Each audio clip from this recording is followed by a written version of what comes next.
This show is sponsored by BetterHelp Online Therapy, because honestly, being a human can be exhausting. Visit betterhelp.com/allies.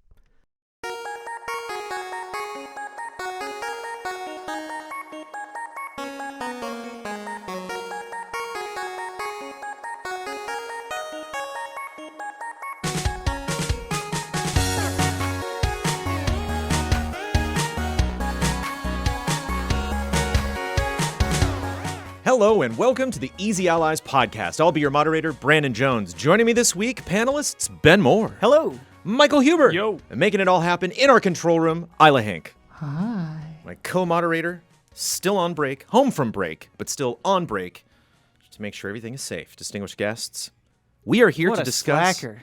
I know. I mean, don't get me started, dude. Don't get me started. We want to be as transparent here as possible on the Easy Allies podcast, but if I told you... Yeah.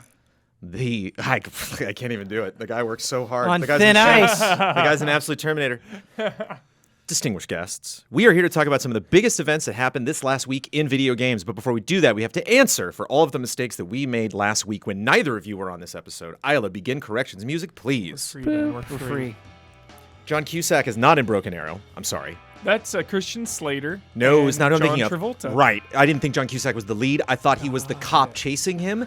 He's the cop chasing the criminals in. The Nick Cage one. Right. Con Air. Con Yeah, Air. Con baby. Air. Yes. So I got my Con Cusacks crossed. The guy in Broken Arrow is Frank Whaley, who's one of those great IMDb names that you look up and you're like, Frank Whaley. It's in Frank, everything. And you're like, yep, that's Frank Everything. Whaley. Well, Frank Whaley's the guy that kept wonderful Samuel Jackson fed with a cheeseburger and a Coke from Pulp Fiction. Frank Whaley. What? What? Classic guy. Frank Whaley. Frank Whaley. Tecmo Bowl had 9 players per team. We weren't sure. And then someone comes in a second with saying there were 11 players. So I don't know for sure. We got different comments on it. But we were like, he struggled for 11. Weren't there 11 in Tecmo? We weren't sure. Unconfirmed. A lot of YouTube listeners said that they are very excited for Elden Ring because George R.R. Martin is involved. We were like, is anybody like, I don't like video games, but sure, I'll give them nice $60. Like, we don't know. And from Sky specifically, I will quote because a lot of people said this, and I think Sky summed it up the best. Sky with 2 Ks. Nobody knows why Team 17 and Ready or Not devs split. There's no sources or anyone saying that they split because of the school level, a school shooting, and a first-person shooter, other than sites like Kotaku and Polygon with pure speculation. The level was shown with one of the original reveal trailers a few years ago. Team 17 would have known about it when they signed on to publish it. Publishers don't just blindly sign on to projects without any knowledge of the game. The problem is they might have known about it when it first came out, and then a couple years passed, and they're like, no.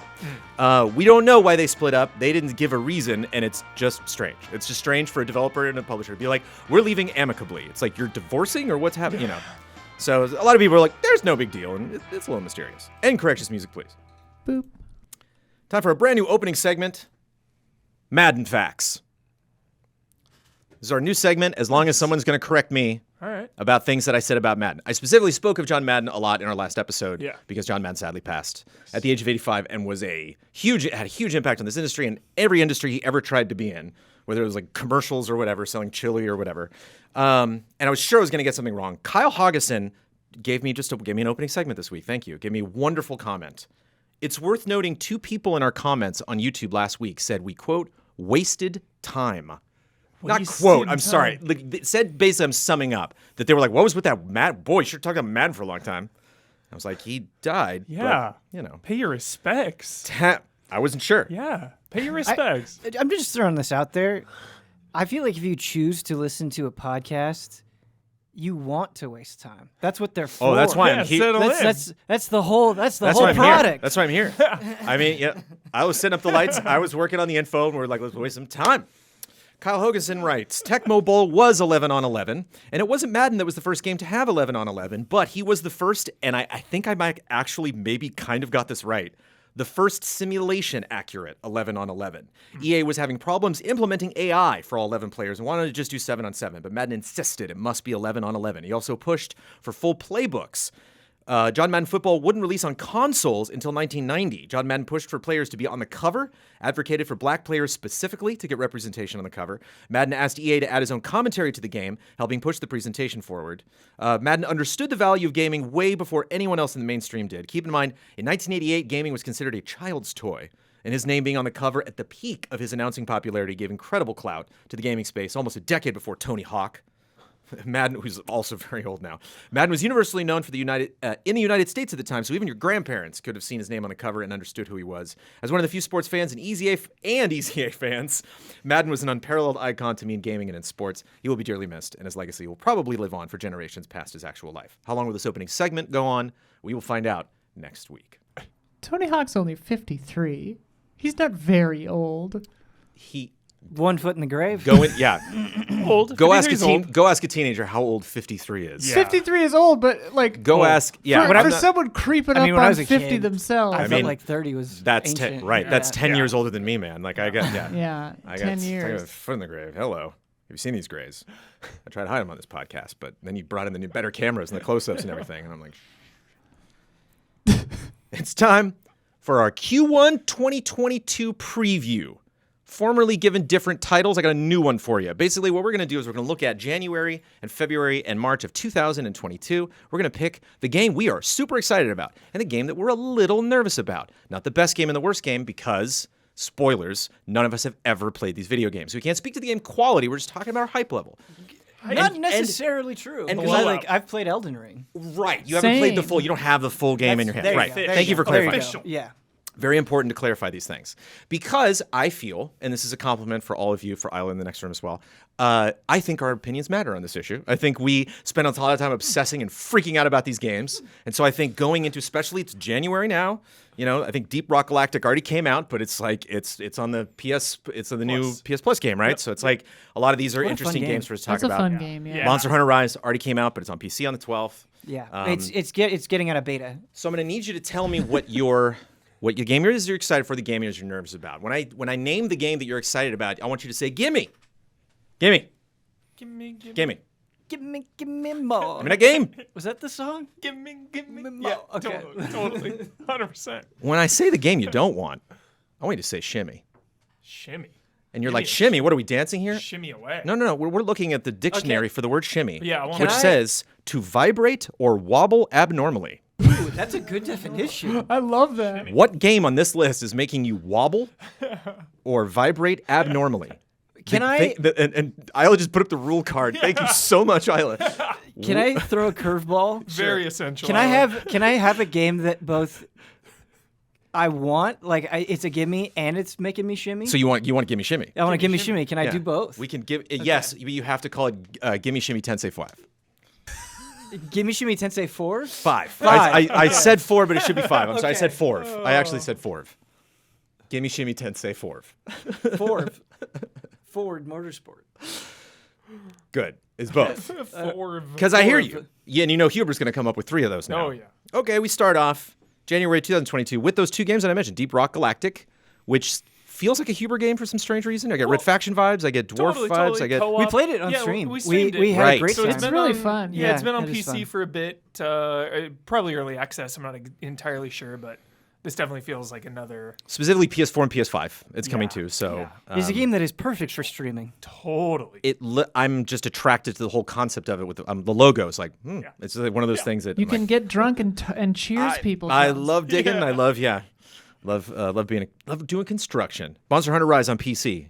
Comments, fears? Is it the natural evolution of everything, or is this like should this work well and things will be bad if it doesn't, or is it just like You know, now that you mention it, I don't know what I can say, but you said that we may not have played the full release, and that may not technically be true in all cases. right? So, no comment. So disqualified. Yeah, it's disqualified. Disqualified.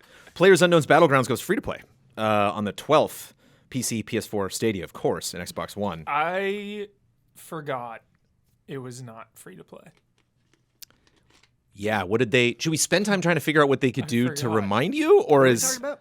Player unknown. PUBG? Oh, PUBG okay. was going not free to free to play. play. You know what? Wow. PUBG is going FTP. I had totally forgot. This isn't even a slam against PUBG, really. It's just that subs up my whole experience with PUBG. I feel like the last 2 years, where something I'll say it and I'll be like, "Oh right," and then I will completely forget about it. And like I might be again botching the parameters there specifically, but you give some lip service to PUBG before we cruise right on. I hope there's like a cool like event or mode with that free to play. Like blow it out for sure. What was our name? Like a silent juggernaut or something? What would we call it? Oh. Silent giant? I don't know. We had some term. That's a Magic the I just Gathering remember card for sure. Bootstrap. The terms. Bootstraps. Bootstrap. The Bootstrap stream was. I mean, as a Wild West fan, I love the Bootstrap. That was yeehaw the whole time. Was I on that stream? I'm not even sure. God, was that me playing? Who knows? It was so Who knows? hype playing Fortnite. Somebody typing in chat, somebody playing Fortnite. 4 wins? Couldn't be Jones. Couldn't be Jones. Couldn't be Jones. You like couldn't communicate with you, but saw you like Just lasering people. running after people. It was great. Not many group streams I'll go back and rewatch, and I rewatched that one. It was fun. Monster Hunter Rise comes to PC on the 12th. What comes to the PC on the 14th?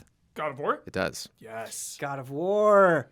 God of War. God of War. I really want to replay God of War, and this is the perfect opportunity. I want to Truly. flex it. Do it. Flex it. I want to Flex flex it. that 3080. It seems like just the right amount of runway leading up to Ragnarok because you don't want to play it too far out and you don't want to play it too close because it'll step on it. Feels like this is just the prime time if you haven't replayed it in a while. Yeah. And if you've never played it at all, you know, trust you. now it's on Drop my hat. PC. So Dude, I could play God of War with an Xbox controller. exactly.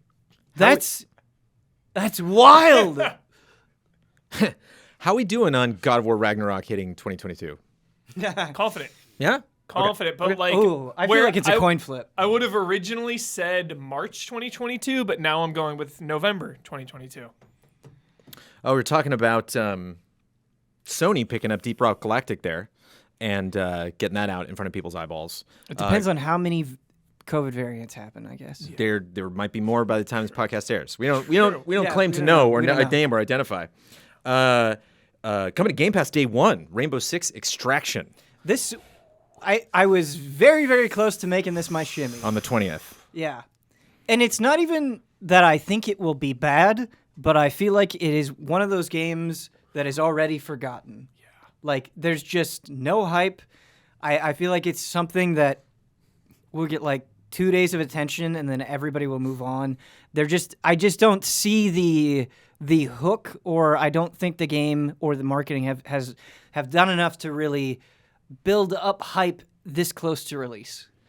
I'm with you, Ben. 100%. I was gonna throw my shimmy here, but not. You know. I would have thrown my shimmy here, but I'm so indifferent towards this game. It's not even worth that the it's not shimmy. even worth a shimmy. Like Rainbow Six Extraction just feels like it's done already. Truly. What's that, yeah. a Wimmy? A Winnie. Siege is so... I respect the people who are good at Siege so much because Yeah. it's such a frantically crazy, scary looking game to watch sometimes. It's so ballistic. Yeah. And it's so cutthroat and so ruthless and the deaths are so quick. And, Yeah. and you're just like, wow, these people are super good Yeah. at this. It's like hard to tell if like, do they want this or are they like, Do they want this? neat, this is very refreshing. If they're not or on if it's board- like Fortnite, and if Fortnite was like, we're gonna make another game Yeah. called Fortnite Spookfest, and you're like, what? Why don't you just do that in Yeah. Fortnite? And especially after Back 4 Blood Yeah. as well. You know, I thought Back 4 Blood would really be one of the biggest games of the year, and it kind of just came out and had its Siege is issues. huge, and Ubisoft makes a lot of money on shooters, and it's Yeah. just like, ooh, this could just be money in the bank. I don't know. I was don't think actually so. pulling for Extraction for a long time because my issue with Siege is a me issue where I just, like, every time I jump into Siege, it's like so long since I last played it that I feel like I'm starting over again. And it's a very competitive game, and that's great. And so the idea of having like a co-op focused Rainbow Six game is super appealing to me. But then it's also like, I don't know that I want to fight Black Goo. Like I'd like, Yeah. A lot of I yellow. almost wish it was a more traditional Rainbow Six style with co-op or single player or something. I think that would maybe get me more excited. Yeah. Shout out to Edge of Tomorrow, which I saw on the plane with Tom Cruise. Pretty good movie. Great. movie. Yeah, But I love, Yeah, I love when the dude. aliens What showed is up. it? I was Live, like, Kill, oh no, Repeat, actually? it's the Black Goo. Yeah. Straight out of the basement, Resident Live, Evil Die, 7. Look Repeat. out, Tom Cruise. I don't remember the Black Goo in that I movie. don't remember the Black Goo either. I saw it once. They're not in Black the Goos, just theater. big aliens. It's There's like the big alien old, blood is like. There's a bunch of Carnage Venoms running around. Got it. Yeah. Fun movie. Hell Fun game. Windjammers 2 on the Windjammers 20th. 2. PC, Hell yeah. PS4, 5 Stadia, Switch, Xbox One. No Hyped. Series XS for some reason, but It might just Hyped be a for the Sony thing. Damiani grudge matches. Yeah, hyped for the group stream on that one. Yeah. Just how to Hyped sum for that up. Damiani to be like, yeah, I don't remember really liking the controls on that one, and I'm not sure how this works. And And then then undefeated. Yeah. Unstoppable. It'll I'm be interesting ready. to play Windjammers 2 because it's one of those games where the first one is just like so simple and good and fun. It's like, how are they going to replace that? Yeah. You know? I liked how much we enjoyed the original Windjammers and had no purchase on the franchise. There was no one, Windjammer, maybe Dawn, but like it seems like a Dawn joint, but I didn't Giant Bomb remember actually it when it introduced first came to out. me, so that's how I knew about it ahead of time. But But yeah, it was other people's enthusiasm. yeah. And I was like, I'm curious to get Ben's enthusiasm on Pokemon Legends Arceus on Switch on the 28th. This is my Gimme Shimmy Tensei 4. This is my shimmy. This is my shimmy. Yeah. No, I get it. Boy, I can't Don't think leave of a him hanging, game. Ben. Don't leave him hanging. Oh, I thought he was just pointing at me. I thought that was a point. I didn't realize that was a fist bump. It was low. Um, It was a very low podcast fist bump. I can't think of a game where I'm like equally excited and nervous and have absolutely no idea how it's going to go. You It's need to something- prioritize a predictably unpleasant experience. Yeah. Well, it's Pokemon is never unpleasant. I think that's something that's like weirdly frustrating about Pokemon is it's like blandly pleasant. It's like Inoffensive. yeah, it's inoffensive. It's a series with so much potential, and it's something that is really easy to give your heart to and kind of fall in love with. And it just seems like no matter what it does, it succeeds. And so you're just kind of like begrudgingly marching lockstep with it, and you're just like, you're fine, but can you be better? And this announcement, I think, really caught everybody off guard, and there's just a lot of hope. And I have no faith that hope will be capitalized on, but if it is, I think that's exactly what this series needs right now. It's my shimmy because I don't have faith or hope. Yeah, I get it. I super enjoy those games. I enjoy really dumb mobile RPGs. I like getting experience. I like leveling things up. You know, it's like it's fun reading a review and you're like, this experience share system just doesn't work for this game that they're trying to make. But of course, there's me over me, just the dopamine just trickling like waterfalls. You know, they just like this. Those games are so easy, and I would love to be challenged. I would love to wander into a cave and just get worked, and I just don't. And I think the ultimate thing that's like, I looked at this list. I'm like, I think that game's going to run really poorly. I think that game, I think it's going to have some textures that it's like, whoa, I didn't know Game Freak was up to this. I didn't know Nintendo was like, it's fine. You know? That you just hit the nail on the head. The biggest problem, Game Freak and optimization are like water and oil. Like they're great idea people. They're great artistic direction people. But when it comes to nuts and bolts tech stuff, absolutely. And so them saying, we're going in this brand new direction, and to have it look so ambitious, you're not like, oh yeah, you guys can handle that. Yeah. Yeah, I think it's going to go one of two ways here. I think this is a huge moment for Pokemon. I think it's going to sell well regardless. Of course. So there's no like doom and gloom there. Sure. But I feel like this is a battle for the perception of this franchise. They're I trying wish that was true. They're trying something new. But I feel like if this is bad, I feel like the longtime fans will finally maybe say enough is enough. Like, try harder. I don't know. I feel like there are no fans who have like Stockholm syndrome more than Pokemon fans. Like, I'm amazed at this sometimes because however you enjoy Pokemon, it is undeniable that it is this like super charming game where young children play with like adorable creatures, fantastical creatures, and like some of the toxicity that comes out of the community is so ironic and ridiculous, but they like are there day one every time. Like there's it's like Smash fans, really. It's just like there's so much anger. Yeah. But they're also all in. Like Destiny. So much I mean, anger. I'm sure you but could we're point to all a lot in. of gaming Yeah. communities. Yeah. Yeah. Like they've all had enough. Huber is like, I'll buy 2 copies of the game. I know I don't need to for Arceus, True. but I'm still buying 2 copies. But I'm not buying any plushies or posters. And You you're know- like, ooh. You know those Steam reviews where they're like, "This game is terrible. Don't waste your money," and then you look at time played, and it's like 1,500 hours. It's like that. Yeah. It's exactly like And I that. feel bad, man. I really don't try to make fun of fans on this. I can make fun of myself because I'm buying Pokemon Arceus. Yeah, and the I'm- reason and I I'm- say this, I feel and like I'm- I kind of fall into and that I'm going to category. gasp when I first walk out into that open world. I'm gonna be like, here we go. Yeah. So this is just like I wandered into the the outside worlds and Sword. I was just like, oh, it's so cool. And then 20 minutes later, I was like, I would love. I think like Shin Megami Tensei 5 is a really good comparison for how I would want this to feel, because I think SMT 5 walks this brilliant line of really feeling modern and pushing forward in terms of like just navigation and exploration, but still retaining like all of the classic elements that really built up the series. And so it's kind of both, and that's how I want Arceus to feel. Is I want it to. The core is like Pokemon is undeniably brilliant. You could break down all of these reasons why this series is so beloved and what it's done. I want all of that, but I just kind of want to see it be pushed into the future. I don't need the bad Pokemon thoughts in my head when I'm playing SMT5, but I'm enjoying it so much that I can't stop being like, why doesn't Pokemon do that? Why doesn't Pokemon do that? Like, why? I didn't even know you were playing. Ben, SMT5 of all of the games that we have played over the break for GOTY preparation is my Yeah. favorite. Shit, Wow. yeah, bro. Is my Wow. absolute favorite out of all of them. Shout out to all those other games. I- And again, I haven't started Returnal yet. We were just talking about like right before we did the podcast. I haven't broken a Returnal. Nihilistic Pokemon for grown 6 or 7 or 8 hours let's into go. Guardians. That Guardians game is so much fun. Delightful. Yeah. We got a lot of fun games to talk about next month. Uncharted Legacy of Thieves collection, which they pulled Uncharted 4 from the here, take some free games from Sony, which now you can get it with this, and Lost Legacy comes with it as well, right? Hell PC yeah. and PS5, both of those. Yep. Great And games. that's January. February 2022. Have you heard of it? Oh yeah. Oh my God. Is it on your calendar? Are you prepped?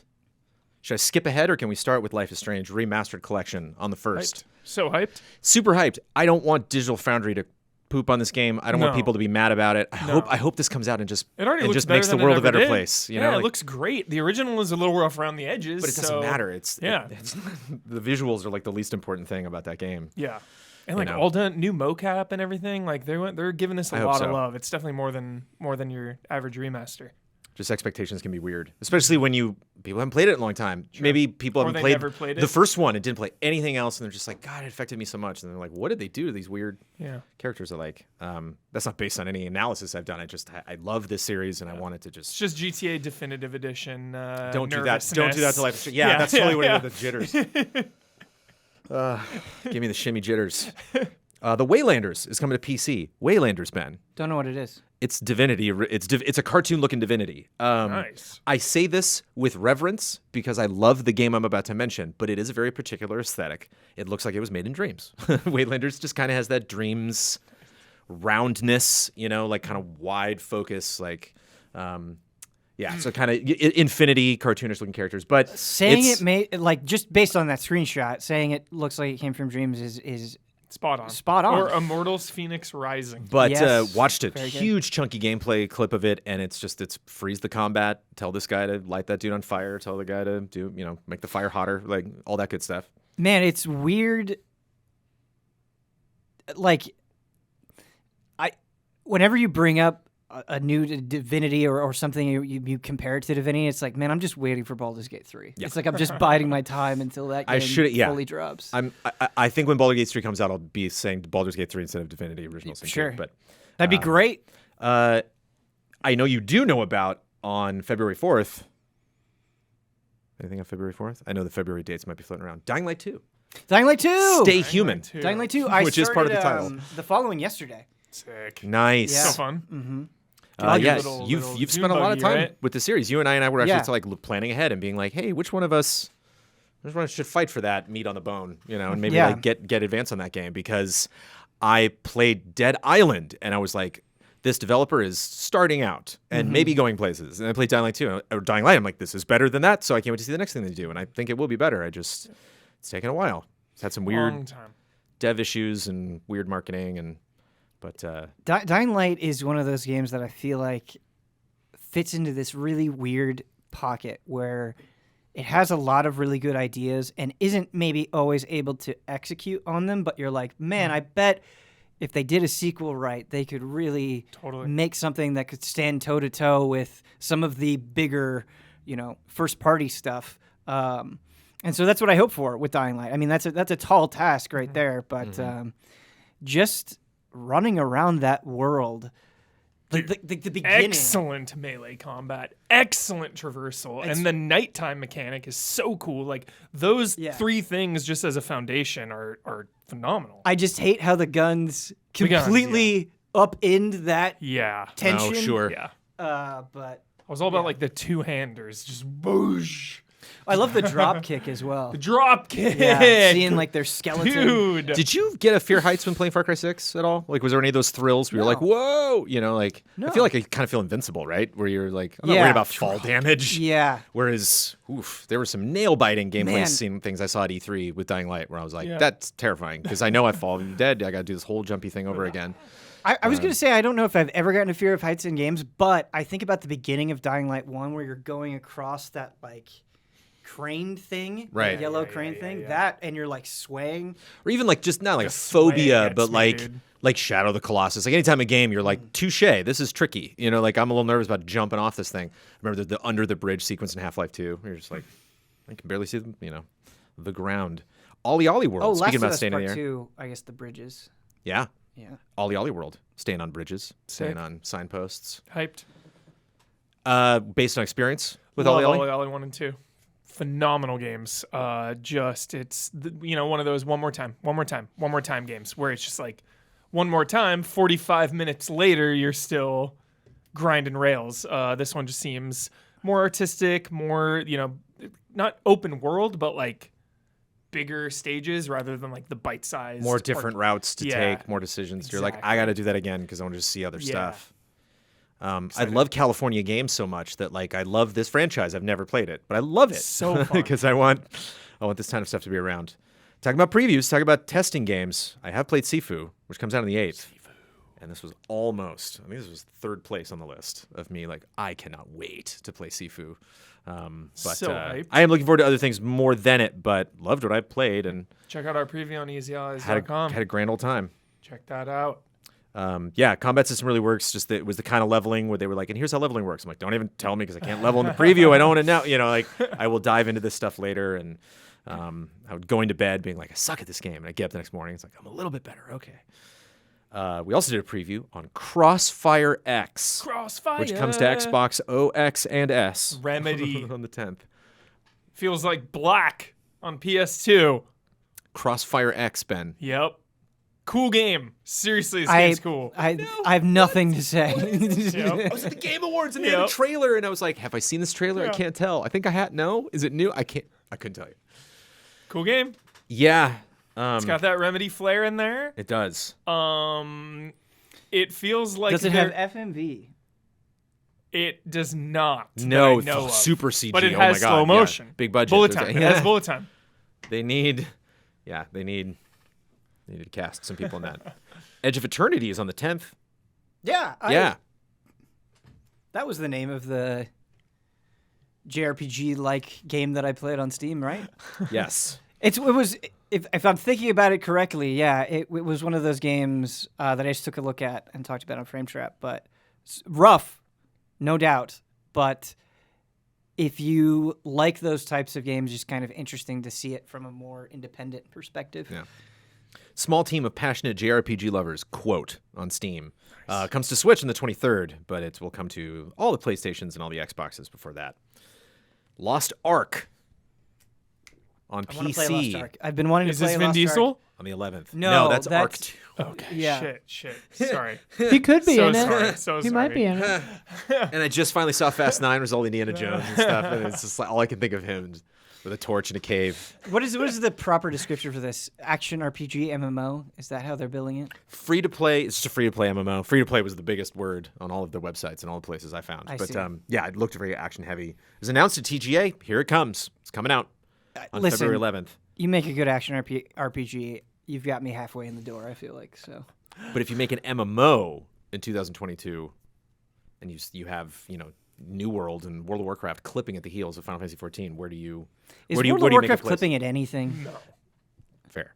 But is something like Lost Ark even going to get brutalized by like Naraka Blade Point or like a Warframe? It's like, what do you? I think it'll have an audience. Having not played it, right? If it's as similar to like a Diablo or Path of Exile as it seems, it's coming out at the right time because Path of Exile 2 is not out yet, which would crush it. Diablo 4 is not out yet, which would crush it.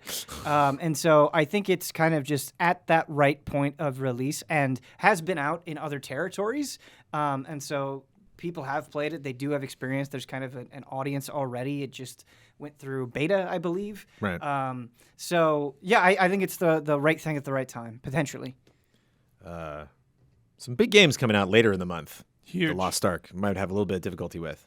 Maybe just reassess your expectations in March.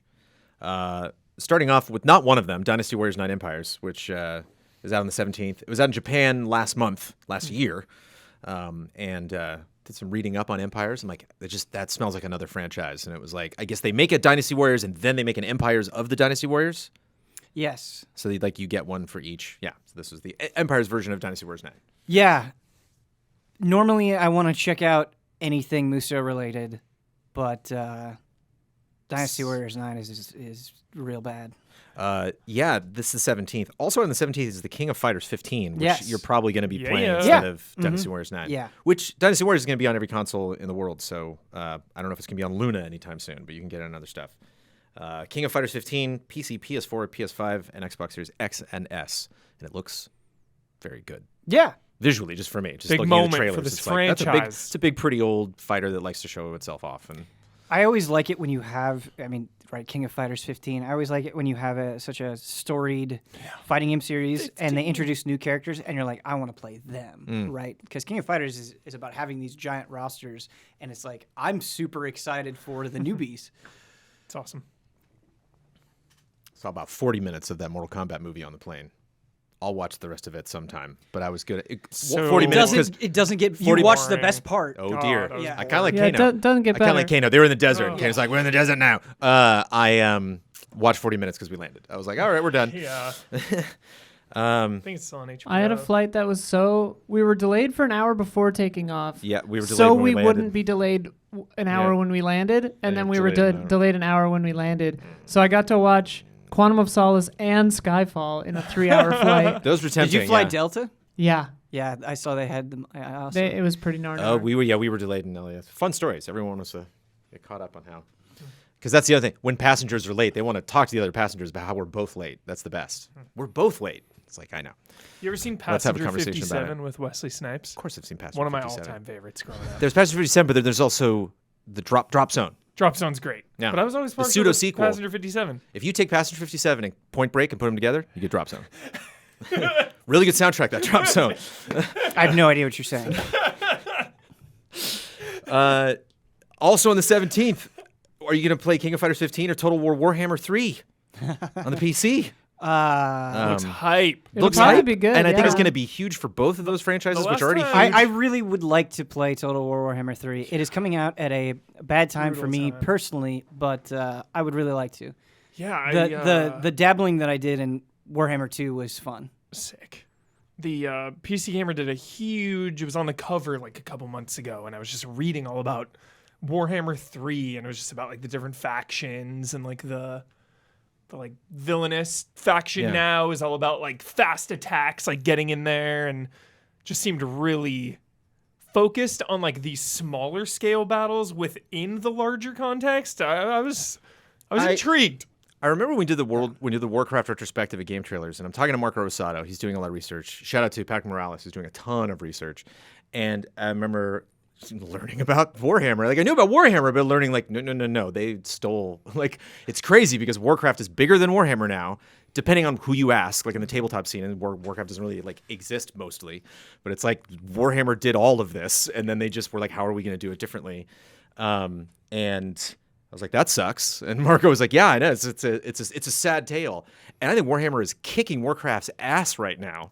I mean, It's doing well, yeah. I was in a Warhammer Space tabletop Marine store coming the in. other day, like in it was in like a strip mall. I was in a store called Warhammer. It was huge. It's like an Our workshop. it's or like an what? iTunes store. I was like, what in the world? I joke constantly about how it seems like there's a new Warhammer game every week.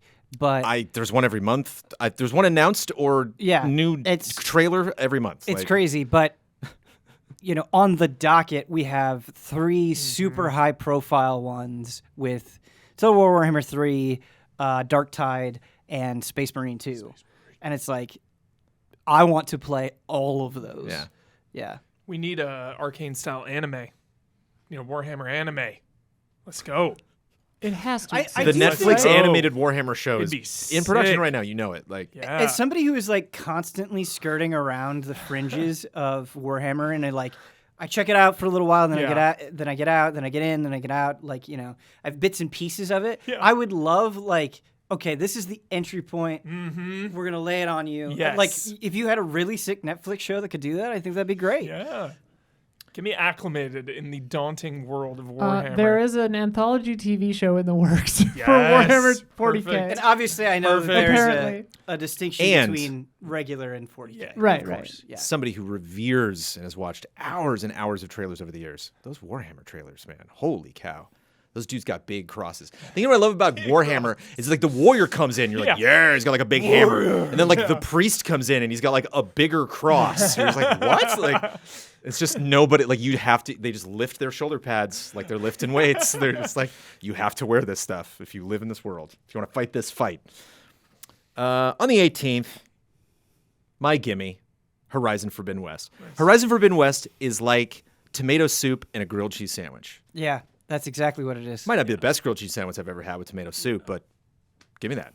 Put it on my desk. Let me eat that. It was Horizon was one of those games when I played it. I was like, this is getting a sequel, especially because this team. It's like this team has found the franchise they want to work on. We'll get to other Sony franchises. Maybe haven't been that lucky later in the podcast, but and then I remember PSX was the first big tease, or was it that actually was the last PSX when Horizon came out? I remember they had a big Horizon booth and stuff. And so it was just inevitable. I was like, oh, I'll love it. I'm like, oh, you can swim now? Cool. It's on the West Coast? Neat. Peak blockbuster gaming. Yeah. None of it's just I enjoyed the combat so much, and I was like, I don't like things, and I think they'll improve them. Because it just seems like I know I have not spent a lot of time with this developer, but I know other people who have, and they love a lot of the big moments that they played, and you got a great character who I've met personally. Some bits came out. 2 shows for game trailers. There's just a lot of connection that I have to the series. It's open world. It's really mean enemies. I got straight up hunted in certain parts of that first game. I was like, whoa, I'm hiding in a bush right now. Don't find me. How could you not be hyped knowing with absolute certainty that you're just going to get lost in that world? You're just going to marvel at the landscapes. Yeah, I still care about the story. The end of the first game got me weepy, actually. I was actually really... I can elaborate on a spoiler mode, or you can dig up that spoiler mode and find out why Horizon Zero Dawn made me cry. But I don't know. Maybe it toughens me up for Forbidden West. Good luck, Forbidden West. It's everything you wanted them to improve. They are. That preview just came out where they were more lively towns, better side quests, better exploration, and rewards. It's everything that maybe you were oh, they could do that better in the next time around. It's they're doing that. The sequel checklist. Yeah. Sequel checklist, exactly. Do you remember what super badass open world game came out right around the same time as Horizon Zero Dawn? Yeah, Breath of the Wild. Yeah, Breath of the Wild. Zero Dawn, and we were like, this is good. Right. But and so, you imagine all these people at Gorilla hanging around playing Breath of the Wild for a couple years and being like, cool. Well, now they got to go up against climbing another stuff is fun. juggernaut. Cool. Man, it is unreal how good Breath of the Wild is. Yeah. It is. Destiny. We'll get to good games. Destiny 2: The Witch Queen on the 22nd. So hype. Good to hear. Yep. There's been a long prologue going into this. We're in kind of the inner season. And this season right now, currently going on, is a bunch of story, bunch of prologue stuff leading up to this release, and that's exciting. So it's going to start paying off all those things. Man, I doubt I'll be able to dive back in because there's too many other things that I want to do, but I want to. Yeah. It's always anytime one of these Destiny expansion comes out, it's such a good time. It's usually when I come back in. This is one of the first times I've actually played consistently during in between expansions because it's been so good. But always a good time to return if you have been away for a while. And it's great on PC. Yeah, totally. Didn't we just defeat a queen in Fortnite? Wasn't that Sarah? Fortnite was the Cube yeah. Queen. The Cube Yeah, Queen. The Cube Queen. Queens. They're Voiced so by my hot good right friend now. Sarah, Queens. She was really classy. She had a great tweet where she's like, "Bye." She's like, "That was fun, Fortnite players. What fun, to watch all these ads." She It's got to sing a song that you can I play mean, in your lobby, I guess, Hubie. which again, like the concerts Cube Queen and that song? kind of Yeah, stuff, and they just that's bought her. harmonics. Nice. So there's all sorts of really weird music stuff. When are coming we to going to be in Fortnite? I've been trying. are we gonna be in What Fortnite? palms do you think I'm greasing? You Man? got to grease Let's harder. talk to Jeremy. I did shake Donald Mustard's hand at the Game Awards. I did say hi. I was sitting next to Andrea Renee, which is why he sat down in the first place, but I shook his hand. Shout out to Andrea Renee. Monarch on the 22nd. Yeah. Yeah. Yeah. I was at a preview thing where I didn't get to play it, but they showed off gameplay for Monarch. And kind of like that other JRPG we were talking about, certainly seems very rough, but has some interesting ideas that I was just curious about. Nice little curiosity. Intrigued. Turn-based Japanese role-playing game. I like those. Yeah, it's like turn-based tactical, Yes. high school setting. Very. This is a positive for me, but like kind of very Danganronpa-y character design, which I love. I eat that stuff up. Furyu Corp is developing that, and Nice America is publishing. Hubert, on the 24th, a quote first-person psychological thriller comes out. It's from publisher LKA. I'm sorry, publisher LKA and developer Wired. What? This is three words in this title. It's a first-person psychological thriller. I thought you had all these on your radar. You don't know? Why'd you say that name? Why did you say that name? Martha. Martha is dead. Yeah. Martha is dead. This one looks cool. It looks you, cool. Nice, Isla. That's like the ultimate syndrome right there. Every time. So good. Oh, boy. Martha. Yeah, blah, blah, blah. Yeah. Martha. A day later is Elden Ring. This one, Martha's Dead though, looks dark. Looks so intense. dark. Yeah, Yeah. good promo images, good screenshots, good. You can, just looking at images, I was Sign like, me up. okay, here we go. Sign me up. And then on the 25th, Obviously, gimme. Obviously, give me. Obviously, I'm like, gonna be boring. sorry. Yeah, sorry. Sorry, that's a we gimme. play Sorry, the video Elden games. Ring. And the only reason I didn't pick Elden Ring as my gimme was because I'm just so, again, it's, Elden Ring's a very complicated meal that I hope I'm able to finish, to be honest. It might be a steak that's too big for me. I might bounce off that like I bounced off fair. Metroid Dread, Sekiro, like all these games. I'm like, I'm Man. stuck. This game has everything you've ever wanted, Jones. What are you It talking seems like it does. Well, I haven't played it yet. So World. I- Jones. I was like the least enchanted with it during the network test that I've been with a From Software game. And I like it's not that it isn't excellent. It is excellent. Like I think it is a very high quality game, but it just felt like that template applied to an open world, which Yeah. is great. But it felt familiar in a way. Like the way that I can crystallize this is there was this giant enemy in this closed door. It was right at the end of the network test, and the way that I defeated it is just running out of the door and then watching it clip through the wall. And I'm like, I've been doing this since like Demon Souls. Yeah. Yeah.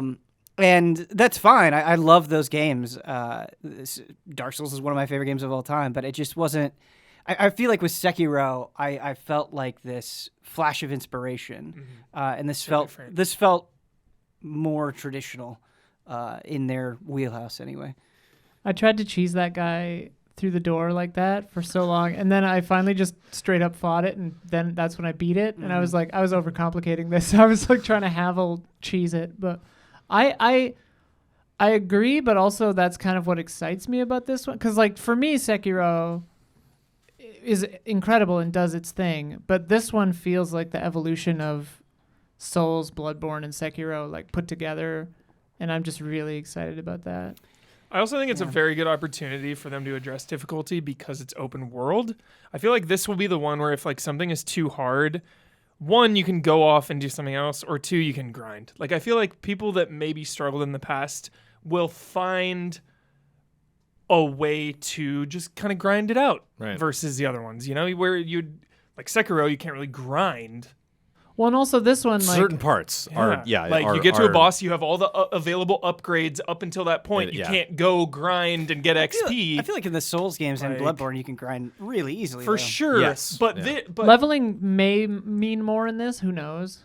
you could do it in the past, but it was still like intimidation. There's still intimidation. I feel like maybe this time around, not a sequel, fresh from software game. People may give it a second, maybe give it another chance that were turned off in the past. I think the thing that, because like we've talked about this before about how summoning has always been there and makes fights a lot easier, but I think the problem is that like people who might be finding them difficult, like these are not easy systems to understand, the multiplayer stuff. Like this, where you can summon and stuff in Elden Ring is very interesting because it's like, okay, you have to be by this little statue kinda, and then you can summon, and it's like, okay, they need to just explain that to everyone because like that's the easy difficulty. Speaking of Kinda. the classic Souls problems, Right. in Elden Ring, summoning people was so annoying because, I mean, it was just, part of it was there was just a ton of people playing, but you get into this rhythm where you try to summon somebody, and then it times out, or Yeah. their summoning sign disappears, and so you're just sitting there,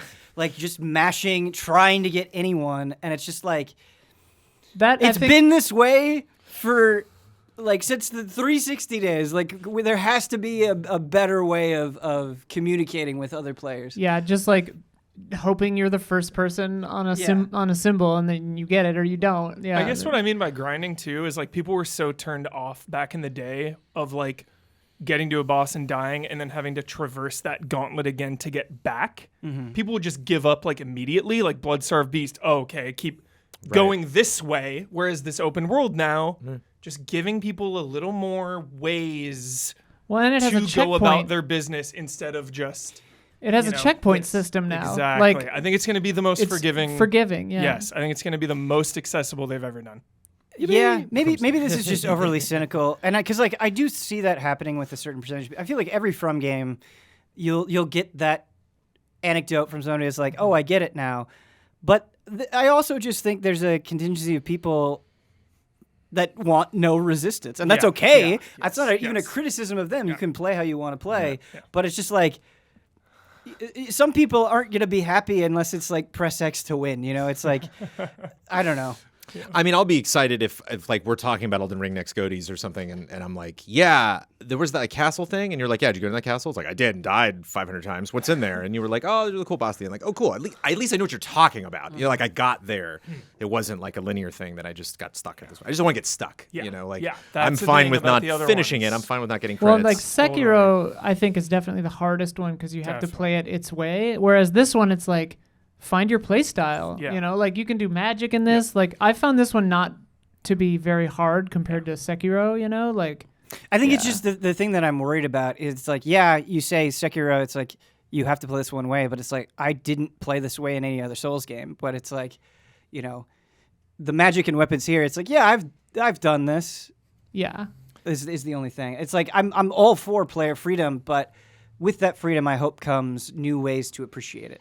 You can summon 6 wolves or whatever, and they'll just fight for you. Hell yeah. I do think Hell yeah. the different skills are kind of interesting. Also, I do want to say, like, straight up, when I think of Dark Souls 1, I think about how enchanting and engrossing that world is, and with the network test, right, it's literally walled off. You cannot like explore to your heart's content, and so I also don't think I have a near even close to complete understanding of how interconnected and interesting and well designed that world is, and so I'm excited to see that.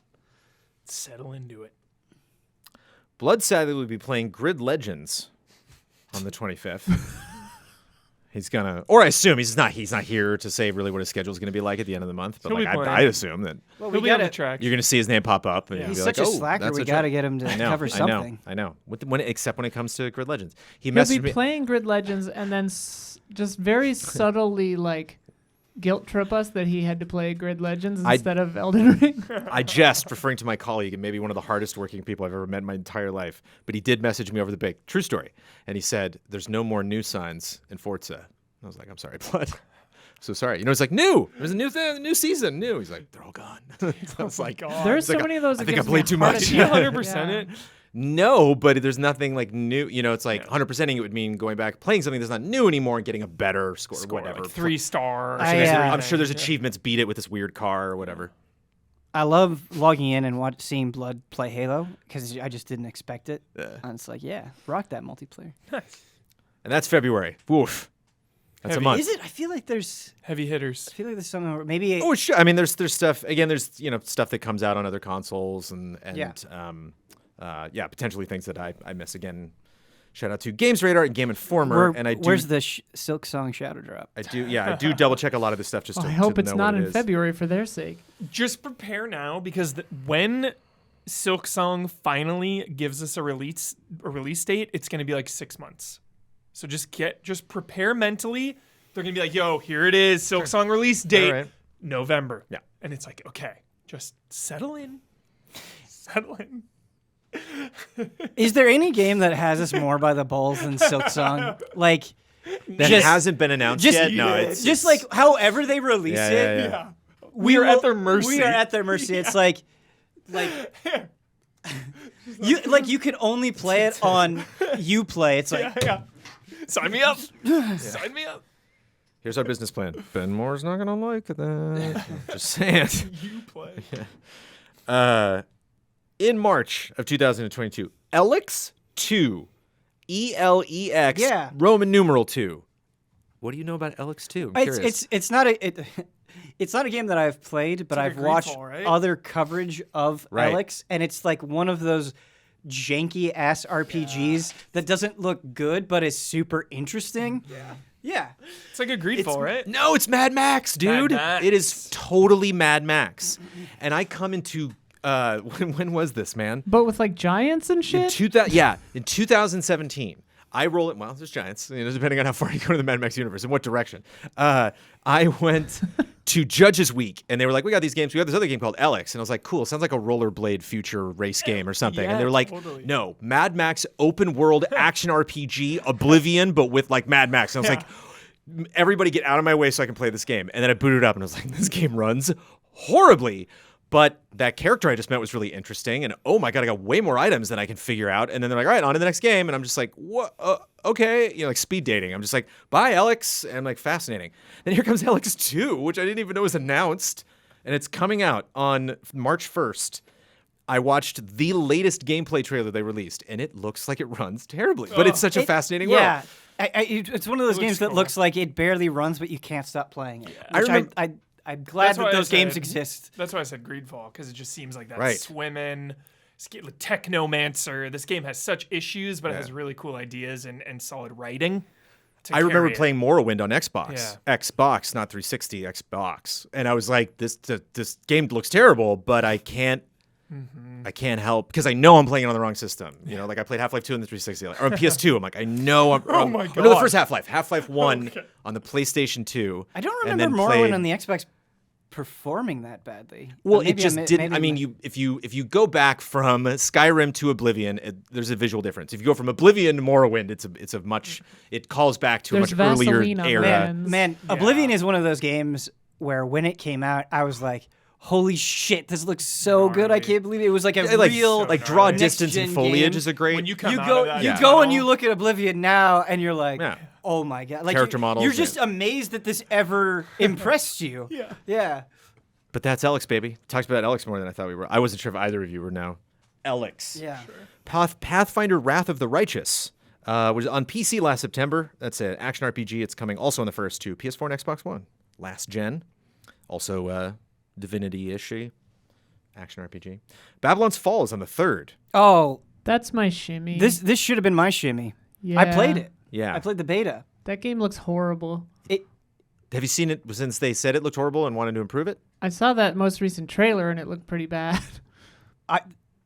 The beta that I played was 1 out of 10, 2 out of 10 territory. It was unbearably Yikes. bad. Like it was the kind of bad where you're like, there's no defense here.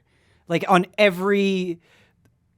almost every conceivable metric. It was I played 2 hours of it and like I felt every second of those 2 hours. It was rough. Goodness. I would not, if you are excited because it has platinum on it. I would not pre-order. I would advise inconsistent. huge caution. It So was hit or just miss. a generic, ugly, pathetically boring mess. Wow. Wow. Benmore does not throw out terms No, like bro. that ever. Hopefully launching in a bit more of a polished state. Gran Turismo 7 on the 4th. Sick. I'm So ready. Yeah. My God, I'm ready. I have not been sucked in. Yeah. Sucked in since 4. That was the last time I was like sucked. I think with It's been a while, just huh? enjoying Horizon 5 so much, I'm really looking forward to it too. Yeah. Hell yeah. It's been a while. I want it to be a showpiece. Let's go. I do too. It seems it takes so long, but then it seems so quick. Yeah, look at the dates already. You know, and it's like, what are you talking about? Like, it's been so long. So long since you were sucked. Are you still making suck Sucked in? jokes? Since we played Gran Turismo. It's over already? Look. Gran Turismo has performed amicably on consoles that I've checked it out in the past. I don't know if I would go that far, but I've and the whole time I've been in this business, I've never remembered this like sneaking up on somebody. A-Spec with whatever demo they had. 3's A-Spec, yeah. Whatever demo they That had was though. 4 prologue. Prologue. 5 prologue. 5 I was like, prologue. five. I remember it was the 5 only prologue. time it was like, whoa, look at that. Yeah. Like, a Gran Turismo speeding toward us. Like it's always just been like this. These developers can take as much time as they want. Yeah. It's interesting. They got just a great thing going on. Really making that game everything they want it to be. Yeah. High hopes.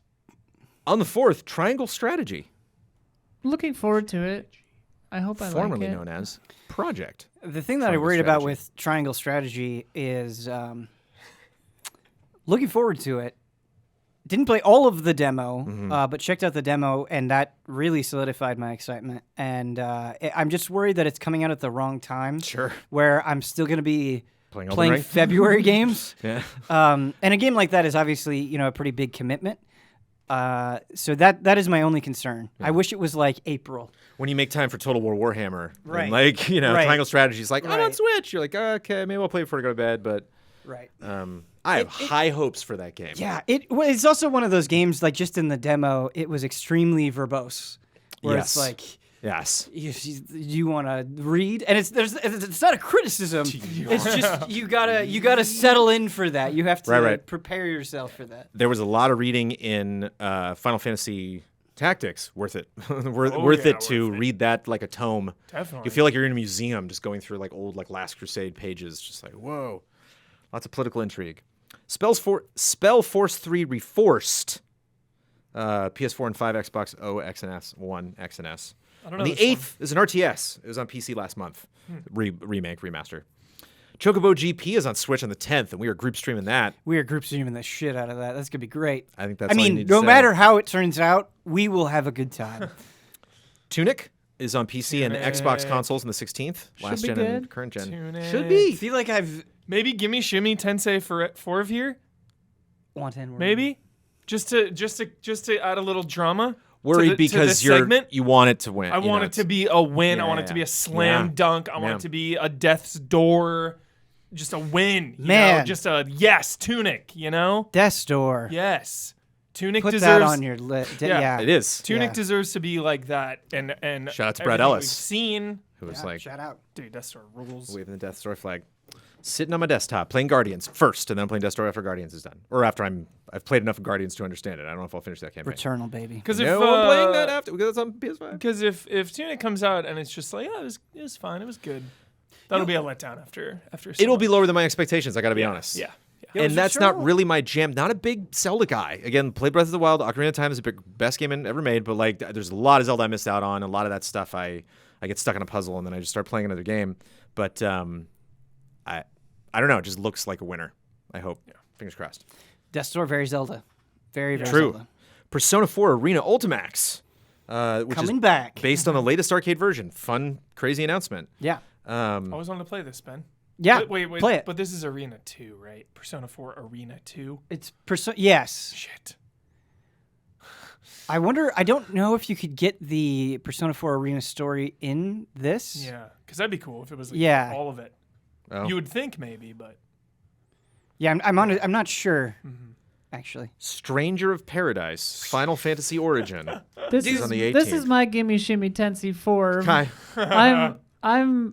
I wrote it off so hard when I saw it. I was like, this looks terrible. And then I played the demo and I was like, okay, this is actually pretty fun. Yeah. But it's jank as hell. So The thing is, not jank, just weird. I don't know. So Limp yeah, Bizkit? I have no idea how to feel about this. Was it Limp Bizkit? This is a game that feels like it should have come out during the original Xbox Yeah, days with yeah, like some yeah. like Yep. and on the cover it's like you get 20% off Axe body spray. Yes. That is the vibe of this game, which like It's a modern game from 20 years ago. this by the way, not a criticism. I cannot wait. Yes. This enigma is going to give me nothing but joy. Like Yeah. you play this Memes. with like It's a meme machine. you play this with like a gallon of Mountain Dew and you just forget how horrible the world is for a bit. I didn't not play Outriders because I thought it was bad. I didn't play Outriders because I knew I was going to love it.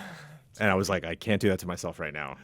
I got to focus on other things. I feel like this game, gives you like diabetes from Mountain Dew and Doritos, and you don't even have to eat anything. Yeah. Yeah. You just by playing this game you'll gain 5 pounds.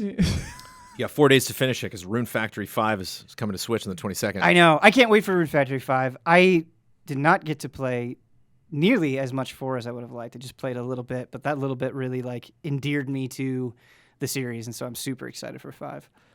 Tiny It's just Tina's charming. Wonderlands. Tiny Tina is back in Wonderlands on PC and all the PlayStations, all Ash the has Xboxes got a good on the couple 25th. of months. Damn.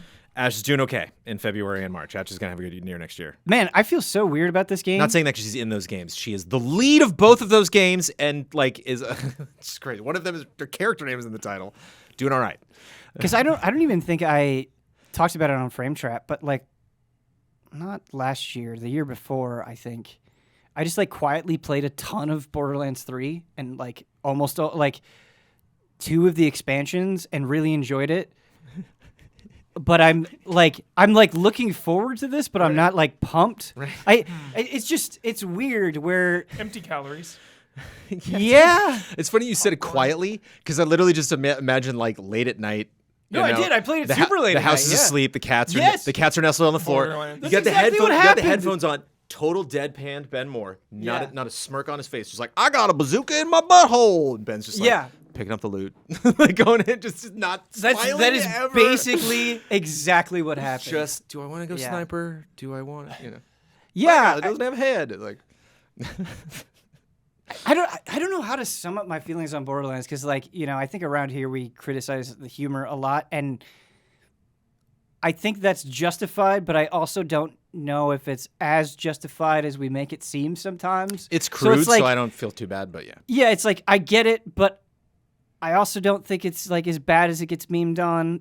But it's just I don't know how. Like, I'm probably gonna cringy. play it and like it, and then not really. It'll just be whatever. Empty calories might be a It good. makes me summary. uncomfortable. It Makes makes me- I just Sure. cringe. It's one of those Yeah. things that feels like it's like A Million Ways to Die in the West or something, where it's like the kind of humor is so brazenly unfunny that it makes you feel like you somehow stepped onto a different planet where like the entire concept of humor works differently and you're the weird one. It like makes you question your sanity because it's so all in on a thing A lot that of these just is Borderlands so games- not Okay, you. take so place let on me, other planets, Let you me know, they- let me try to Gotta get out there. offer a small defense against that. In a world where everything sucks all the time, and you turn on the news, and it's just like, how are we getting fucked today? Sometimes cringy humor is like weirdly endearing and simple. Like it's its own salve. Like I don't need everything to be highfalutin or profound or impactful all the time. That you know, I'm not saying things have to be highfalutin or profound. I No, I actually- know. I I would put this kind of humor in that camp of like Yeah. another terrible thing it's- yeah. happening to me in the world. But maybe that's just me. Like I- you turn on the sure. news and you hear a Tiny Tina's Wonderland joke and you're like, "Yep, that's another." that doesn't atrocity. happen though. I think the movie's gonna salve all the wounds. Yeah, I think the movie is gonna. I don't know. Kate Blanchett's in that movie, man. I don't know. It's Love crazy. What was the Blanchett. last thing? Was it the Game It's a Awards really good where cast. Wonderlands appeared? It was something recently. the trailer happened, and I was like, Keely for sure. Yeah, you know, it was please Game please On. have something here, and it was just it was not Keelys. a great trailer. So who knows? Maybe everything you're saying will be justified on release. Yeah. Or Tales maybe from it'll the be great. Borderlands was good. Starship Sorry Troopers to Terran Command. fans Starship of- Troopers Okay, never mind. Terran Command. Saw a video of this Comes out when on the they announced 31st. it, and it looked super rough, but I'm rooting for it because That's totally the what only it good is. Bug is a dead We're done bug. talking about it. Isla, Yeah. sorry. It doesn't. I was just whatever. You see Nightmare Alley, Huber? Not yet. I'm Oh. afraid of the theaters. Yeah. Trying to let it like simmer. If that ever happens. It's gonna simmer right out of the box office, baby. I simmer know. It's right by out the of the- time it's gonna by the simmer right on time the HBO now. world is simmered, it's gonna be gone. Yep. And just like it's gonna that. be getting, and then along comes that Warhammer show, and it's gonna get 10 times the viewership. Weird West is our last game to talk about in Q1. That comes out on PC, PS4, and 5, and all the Xboxes. On the 31st, that's Diablo-esque. It's a single-player action RPG. Immersive sim. Right, slight tinges of Desperado 3, which made me interested in it. And then I watched a lot of gameplay before this podcast, and I'm gonna Is this skip the one with one. Ron Perlman in it? This might be my Gimme Shimmy Tensei Yeah, 4. I get these two mixed up, Isla. I'm glad you said that. Where Well, 'cause there's like this 9 is of this is these. a tactical Western Is it with Ron like Perlman? weird stuff. It's single player. No, I don't. Well, I don't know. I don't recall. He wasn't in the gameplay that I saw. They didn't really play him up. There are a Man. lot of weird West games coming. There are a lot of Yeah. games. Yeah, there's in the Hard West. West, Gungrave True is getting a West, new Weird game. They West. just have a CG Slow trailer. Like West. Oh, West of Dead is the Ron West Perlman of one. Dead. there are a lot of Yeah, paranormal Western games. If I made a game, I would want Ron Perlman to be in it. Oh my god, yeah. He's Is in Ron that, Perlman in Nightmare Alley. Bastion? No. Because that narrator in Yes. Bastion is a freaking 10 out of Yes, 10. Ron from the Perlman school vibes. of Ron Perlman. yeah. Yeah. No, he's a Supergiant employee. That forget his is name. Logan Cunningham, apparently. Nice. Hell of a narrator. Man, Ron Perlman in Monster Hunter was. I still have to see that. That was also on the plane, and I like you I should hovered. watch I that movie. hovered. I That hovered movie over is the finger. Sick, dude. It's awesome. It is It's the so best bad bad. movie. It's so bad. Okay, cool. It's amazing. It's yes. Back to the Uwe Boll I days. want Just kind them of to make back. another one. Yeah. Oh, they should, dude. I wonder if anybody ever slid across the table at what's her name? Come on, Claire. What's her fulfillment? Come on. Mila Jovovich? Mila Jovovich. Jovovich. Yeah. I wonder if anybody ever gave her a gaming script and she's like, "This is the worst thing I'm not doing this." Well, her movie." husband 'Cause directs she's all so these. down. I know. She's so down. Alice, not Claire. Alice, right? I knew it was Point of wrong. Well, corrections. Claire, obviously, because Claire's that other Resident Evil character, not as impactful and well known, sadly, but as Alice. And now, a word from our sponsors. If you dread looking at your credit card statements, you're not alone. The weight of debt can be crippling, but Upstart can help you on your path to financial freedom. Upstart is the fast and easy way to pay off your debt with a personal loan all online. Whether it's paying off credit cards, consolidating high-interest debt, or funding personal expenses, over 1 million people have used Upstart to get one fixed monthly payment with a clear payoff date. Rather than looking at a credit score alone, Upstart considers other factors like your income, current employment, and credit history to find you a smarter rate for your loan. You can check your rate without impacting your credit score in minutes. I did it. It took minutes. I was like, yes. For loans between $1,000 to $50,000. You can even receive funds as fast as one business day after accepting your loan. Beginning of the year, it's a good time you're possibly assessing your finances. It would make me so happy if this was a help to you from the Easy Allies podcast. Find out how Upstart can lower your monthly payments today when you go to upstart.com/easyallies. One word, that's upstart.com/easyallies. Don't forget to use our URL to let them know we sent you. Loan amounts will be determined based on your credit, income, and certain other information provided in your loan application. Upstart.com/easyallies. Speaking of finances, kick off 2022 with a better checking account with no monthly fees. Chime, which we've talked about before, an award-winning app and debit card, has no overdraft fees, foreign transaction fees, monthly fees, or service fees. With over 60,000 fee-free in-network ATMs at many locations like most Walgreens, 7-Eleven, CVS, you can gain access to your money when you need it, where you need it. You can also send money to anyone, even if they aren't on Chime, fee-free for you and no cash-out fees for them. Make your first good decision of the new year. Join over 10 million people using Chime. Sign up. It only takes 2 minutes, and it doesn't affect your credit score. Get started at chime.com/allies. That's chime.com/allies. Banking services provided by and debit card issued by the Bancorp Bank or Stride Bank, N.A., members FDIC. Get fee-free transactions at any MoneyPass ATM in a 7-Eleven location and at any Allpoint or Visa Plus Alliance ATM. Otherwise, out-of-network ATM withdrawal fees may apply. Sometimes, pay anyone instant transfers can be delayed. The recipient must use a valid credit card or be a Chime member to claim funds. Whew. Paused in parts, but I don't think I stumbled. I'm going to hear that stumble, though, when I cut it later. I'm going to be very sad about it. This podcast is sponsored by BetterHelp Online Therapy. We talk about BetterHelp a lot on the show. They are now doing pre-rolls, so you'll hear them on the ad version of the podcast right at the top. And this month, we're discussing some of the stigmas around mental health. For example, some people think that you should wait until things are unbearable to go to therapy, but that isn't true. Therapy is a tool to utilize before things get worse, and it can help you to avoid those lows. And we've been taught that mental health shouldn't be a part of normal life, but that's wrong too. We take care of our bodies with the gym, the doctor, and nutrition. We should be focusing on our minds just as much. I've seen 3 therapists in my day at 3 different times. It was always an interesting, I was never like totally desperate before I went back. It was just like, I have a thing, and not even a thing, I need an answer to this question. I just want to talk about this to somebody who's not my friends or my family or my wife, because they are sick of hearing me talk about these things. And it's just nice to check in with someone that will maybe even just tell you how you sound. Not even like, oh, I got a great idea about how you should run your life. It's like, here's what you just said to me. It's nice to hear it back sometimes. BetterHelp is customized online therapy that offers video, phone, even live chat sessions with your therapist. So you don't have to see anyone on camera if you don't want to. It's much more affordable than in-person therapy. You can be matched with a therapist in under 48 hours. Give it a try. See, over 2 million people have used BetterHelp online therapy. This podcast is sponsored by BetterHelp. Easy Allies listeners get 10% off their first month at betterhelp.com/allies. That's BETTERHELP.com/allies. And if you are a patron of Easy Allies, thank you. Happy New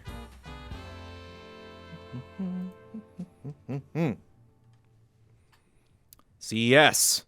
CES and Sony. Woo. Yes. Because they make lots of stuff that has nothing to do with video games. So they're going to show up at CES and talk about a bunch of things. Tom Holland came out on stage. Did you catch the Tom Holland moment? He's gay? Very, very, Sorry. very, very good. He said that while he was making Spider-Man Homecoming, because he was at Sony, they were like, have your PlayStations, have all of your exclusive games. Just they threw physical games at him, and he caught Uncharted and was like, what's this? And With his web. With his web. Yep. And then, of course, he was on stage talking about the movie Uncharted that he's in. They talked about some PlayStation stuff at the CES. That was not the most exciting moment. It is just super funny to say Tom Holland and Mark Wahlberg will be in an Uncharted movie. Or That's Nathan just Drake a and funny, Sully. Yeah. It's funny that happened to Kenneth Branagh with Thor, where Kenneth Branagh really wanted to be Thor and tried to get Thor made forever, and then eventually directed Thor and bailed on the MCU as fast as he could possibly. He was like, all right, I made Thor, I'm out. And then thankfully, Thor, I think, is in much better hands at this point. But it's the same thing with Mark Wahlberg, where he really wanted to be Nathan Drake, and it's crazy for him to be too old, but not old enough for this movie.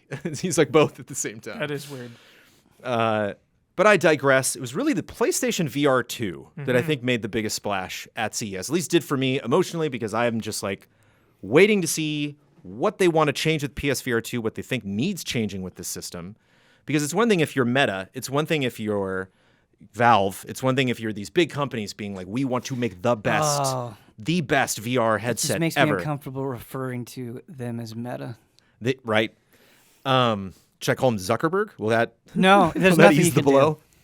Mark Zuckerberg's Meta Quest 2. MarkZuckerberg.com is making VR equipment. So it's like I could see Sony coming at this from multiple levels. I could see them being like, hey, we're going to make another cheap thing. It's even going to be cheaper now. And it's not going to be that well made, but it's only $150. And you come out, like, whoa, that's a really smart angle, because the Quest 2 is not that expensive. And I shout out to Brett Ellis, who just left it in the control room. I got it back. He borrowed that over the holidays and played a bunch of stuff on there. I'm super excited about it, but I would not be surprised if Sony's not. What are your expectations for Sony and PSVR 2 before we get into the hot details? Pretty good expectations. Yeah, you compare it with other initiatives that I feel like Sony had that I feel like were kind of, for lack of a better word, felt very gimmicky, like the iToy for the PS2 or even the PlayStation Move, which obviously was incorporated into PlayStation VR, but I feel like the PlayStation Move kind of came out hot and heavy at the beginning of its rollout and then kind of faded, much like the Kinect. But PlayStation VR is one of those accessories, I think one of the rare accessories that came out, and it's like, yeah, I had a great time. There are some fond memories that I have of this. I'm excited to see this continue. First party, like you get those exclusives. Well, I'm sure they'll make their way to PC at some point. You know, Sony's been dropping their games on there, but it definitely sets them apart if you're looking at, you know, the console wars, because Microsoft and Nintendo don't have their VR thing. So it's definitely providing a gaming space that the competitors are not. So I think they are kind of, you know, they would be smart to push that. For sure. It's interesting. Horizon Zero Dawn is now on PC. I'm not sure if Horizon Call of the Mountain will be on PC. Maybe. Yeah. That'll be coming first exclusively to the PlayStation VR 2 from Guerrilla and Firesprite. I did not look on Firesprite. Sorry. I'll back me up on that one. I don't know if Firesprite's a name that pops up. Obviously, Guerrilla may be working with a strict VR developer who's like, let me take the assets you guys are working with and make something interesting. Quote, will open the doors for players to go deeper into the world of Horizon. Fun. Shocker. I love little Didn't think another Horizon VR game would be doing that. spinoffs. You know, it's a safe space to explore a universe of lore without being, you know, a huge sequel or that. You can do like smaller scale. I think this is one of those announcements where I had the reaction of like, oh yeah, of course they're gonna make a Horizon VR game, and it's that's not even a negative reaction. It's just like not a surprising one, but. The more you think about it, like I was just glancing at the trailer before the podcast, and like you see them kind of pan up toward a tall neck, and you're like, oh, right, the scale of Horizon. Like if you really start to think about it and dig into it and how you can encounter these creatures and how like magical it could feel, this could potentially be very, very, very exciting. Oh, Playboy and Playroom and Sackboy stuff. The okay. Persistence, that's a hyped one. Yeah, Firesprite made Playroom, Run Sackboys Run. So they have Playroom worked. VR. They've worked with the PlayStation VR. Yeah. You know, they're making a lot of stuff. And a Star Citizen thing, apparently. Everyone's worked on Star Citizen at this point. Guaranteed an Avatar moment, not Airbender, but a James Cameron Avatar, where a creature is like in your face. In VR. You're gonna get You're stalked. like in a tree or a bush or something. It's gonna come up Alien 3. Yeah. Yeah. Count on it. Ben, I swear the next line on my notes was that we joke a lot of times about like, well, that wasn't on my bingo card. I think Horizon VR was on all of our bingo cards. Like I think it was something where like, if I was like the free Sony space. and said make it happen, you'd be like Marvel in VR. It's like Iron Man. They did it for that. It's like, oh, then Horizon. Like here we go. This is the next thing. And I had a lot of fun with Iron Man VR, but it also didn't look all that great. So it's gonna be interesting to see, especially with the 4 points that I'm gonna bring up that they brought up in their blog post of what they expect to be improved or noteworthy about the PlayStation VR 2, whether Horizon will show off all of these things. Do you remember what any of these are? Have any guesses on what's exciting about HDR, visual fidelity, 4K HDR, OLED, 110 degree of field of view, foveated rendering, foveated F-O-V-E-A-T, foveated rendering. field of view, something. Yeah, It's like a wider viewing angle. I know they said you can see way more. display resolution of 2000 by 2040 per eye and frame Which rates is of 90 to higher than 120 the hertz. Quest 2, I think. Per The eye. new controllers are exciting. I mean, that's some like Valve knuckle type things. It kind of looks like, right? Foveated rendering is The for index eye controllers? tracking. Oh, cool. I don't think I've seen the PSVR 2 controllers, but I like both the index controllers and the Quest 2 controllers. That's part of what they're calling their new sensory features. Yeah, there it is. One of these is a little scintillating. I don't know how comfortable I feel about this. The headset feedback that, quote, amplifies the sensations of in-game actions. A single built-in motor with vibrations that add an intelligent tactile element. I remember the eye tracking had me the most hyped. There we go, number You 4. can look at something and it'll know you're looking at it. Yeah. Like what? Which is not that far out. It's just how much a developer's going to get excited about that and how much Okay. is Sony going to tell them, you go for it. You know, because Because that's not like moving the set and it knows. That's like moving your eyeball Within the set. right? Within, yeah. Right. That's When Robert Downey Jr. moves his eyes around to look inside of Iron Man's helmet, and the Yeah, you could, targeting reticle moves with his eye. Select stuff on the HUD with your eyes. I think about annoying PSVR moments, and it's like regularly recentering the screen. Yes. And so if that that's a great call. if it can just be like, because when you play VR, you inevitably have that moment where you're just immersed in the world, and obviously you can't see, right? And it's like, oh, I started playing and I was in front of my TV, but now I'm looking at the corner of my couch, Yeah. right? And so you just get turned around and having to like readjust or like, Yeah. oh, I'm taking my headset off to grab a drink. Like just to make that as seamless as possible and have it be like, okay, this is where you are and we're adjusting, be amazing. if it's not wireless, my hype will go down. I think for it is sure. not. My hype will diminish because like I don't think Yeah. it is. Yeah, I it's think it's such a No, not to sound lazy, wired but connection like to it's PS5. Wired no, connection. absolutely. yeah, like, it's crazy to set this thing up. I I live- just did it for the Psychonauts VR thing. And it was like I was Yes. compelled to beat the game in one sitting because I just wanted it out of my space. Yes. Like, let's just beat it and get it out of here. Like, I live in a tiny apartment, yeah. and I truly believe, like, I cannot dedicate. I have no space to dedicate solely to VR, and for that reason, I feel like I play less of it than I would. However, the Quest 2 was this kind of revelation where it's like I just put this thing Yes. on. I don't have to I don't have to untangle all this shit and just pull it out. And yes, There's what, no reason for I it think to it's be- just a USB-C. So Look, like a I'm looking at one- the spec sheet right now, and it just I says remember them USB-C. saying we want to simplify that whole Yeah. process. So if it's a one plug-in, I think you just plug it in I'll with a allow USB-C. To I think I the- saw a review where the guy actually said, like, is it going to have 8,000 wires? And they like kind of chuckled and were like, no, it's not. No, we don't know. yeah, please. yeah. It's funny, Great. like I think I've used every main VR, and PSVR is definitively, to my mind, the worst by a lot. And like the Quest 2, I was shocked at how good it is, Yeah. and it's just a standalone thing, and it's $399 or whatever. This, you know, it's $150, but you need a PS5, which is $400 or whatever. Well, wait, they did give a price? No.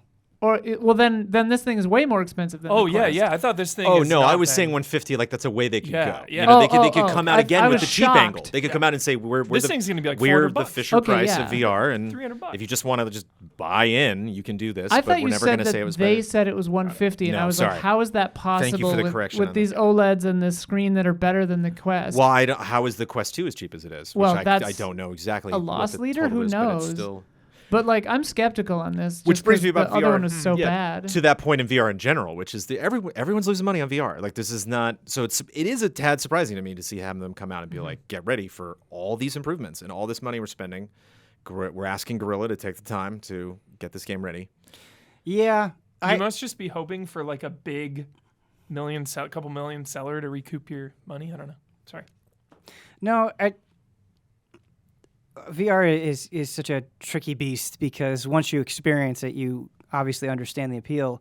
But I do think something that is different this time is you already have a history with PlayStation VR 1, right? So you have some awareness of it. And it's still the infancy of this generation, right? Where I still think like people are maybe at this point in the console cycle open to new experiences that maybe they were previously closed off to. I think it's a good time, and it's also something, right, where I don't know if you said this, Huber, but it's like Xbox is not doing this. So it's like you could have, Call of the Mountain be this amazing, super well reviewed, this critical darling, right, in a way that Microsoft just can't. Yeah. Right. They just are Right. not supporting that format. And sometimes I feel like this is talked about where sometimes having something, even if it isn't like a mega blockbuster selling game, having that prestige amounts for something. Remember the 3DS 3D like pictorama like tableau things we would get when you finish the puzzle? Like you'd finish a puzzle, you get the last puzzle piece, and then it's like, oh, okay, here's the Kirby 3D thing, and you're like, Love oh, that. look at Kirby and his friends, For the they're Street so Pass silly. stuff? Yeah, and it would Yeah. it would just loop, but it was this fun little window that you got to look I in. love Street Pass, and I don't remember. I don't know why it was a reward for finishing the puzzle stuff. I don't know why there wouldn't be one for every single PlayStation exclusive. If I buy God of War Ragnarok, it unlocks a free thing for PSVR 2 that's you just sitting on the boat. That's it. It's just me in the boat. Yep. With everybody, the whole cast, and maybe they say a couple funny things. Man, you don't need Gorilla to take 6 months off. Yeah. Like you can just let me look at it. Yes, I was shocked with the Resident Evil 25th anniversary. They didn't just say like, here's VR locations. Yeah. Let me stand in the Spencer Mansion and just look around. Similar.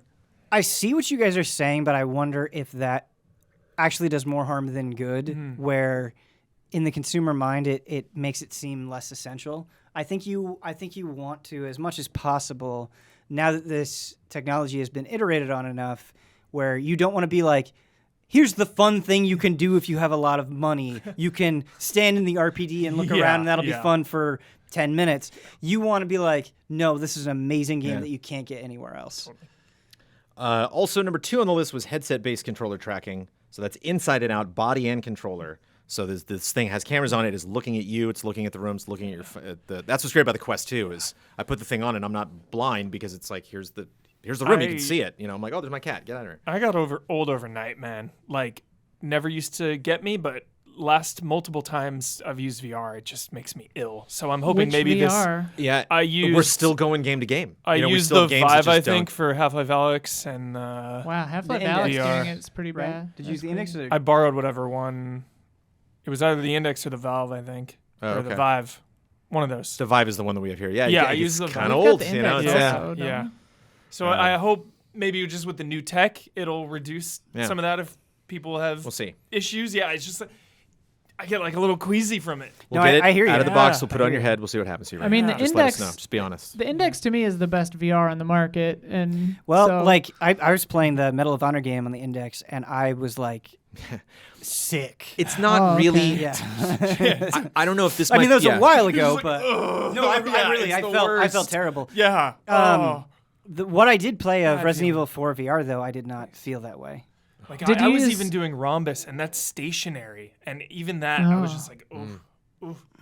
Nothing crazy, but just a little bit of a queeze. Is that PSVR? Because PSVR makes me queasy no matter what. Yeah. Whereas like if I'm using teleport. Like Alex with teleport mode didn't make me sick. Teleport is a must for me. Teleport is the way to go. Yeah. I went motion in Alex. Oh yeah. That's why. That's your problem. Like, oh yeah. Yeah. That's no. the problem. No way. Yeah. It was a lot.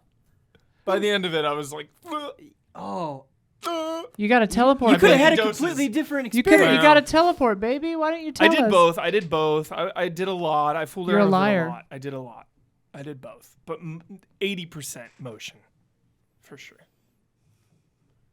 So Sony is rolling out the Uncharted movie. Really happy about that. Spider-Man. It's going to be interesting to see what Insomniac does. Are you really happy about it?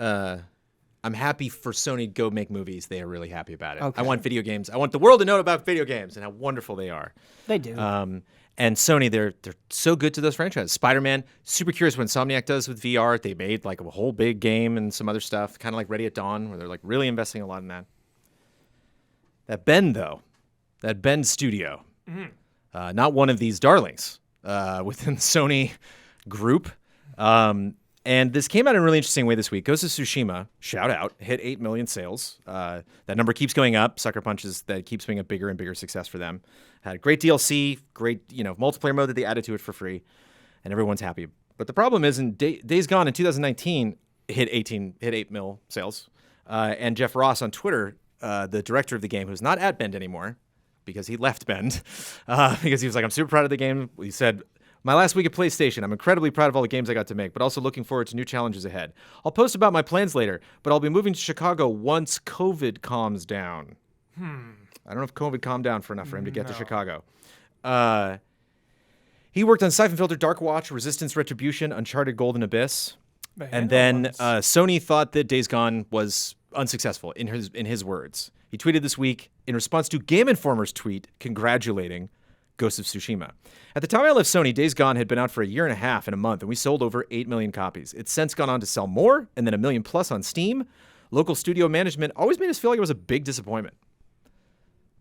Why'd they do that? Why Metascore. Was everybody so mean to Bend at Sony? Could you let me know what the Metacritic score of Days Gone in? That's the only reason I can see why, because Ghost of Tsushima had both numbers. They had the critical acclaim and the sales. 71 for PS4. 71. Yeah, we know that Sony prioritizes big, critically acclaimed Really is important, epics, yeah. and if you're a 70 critically, like they're gonna be disappointed. I am obsessed with Days Gone. That's all I want to say. Everyone out here knows it.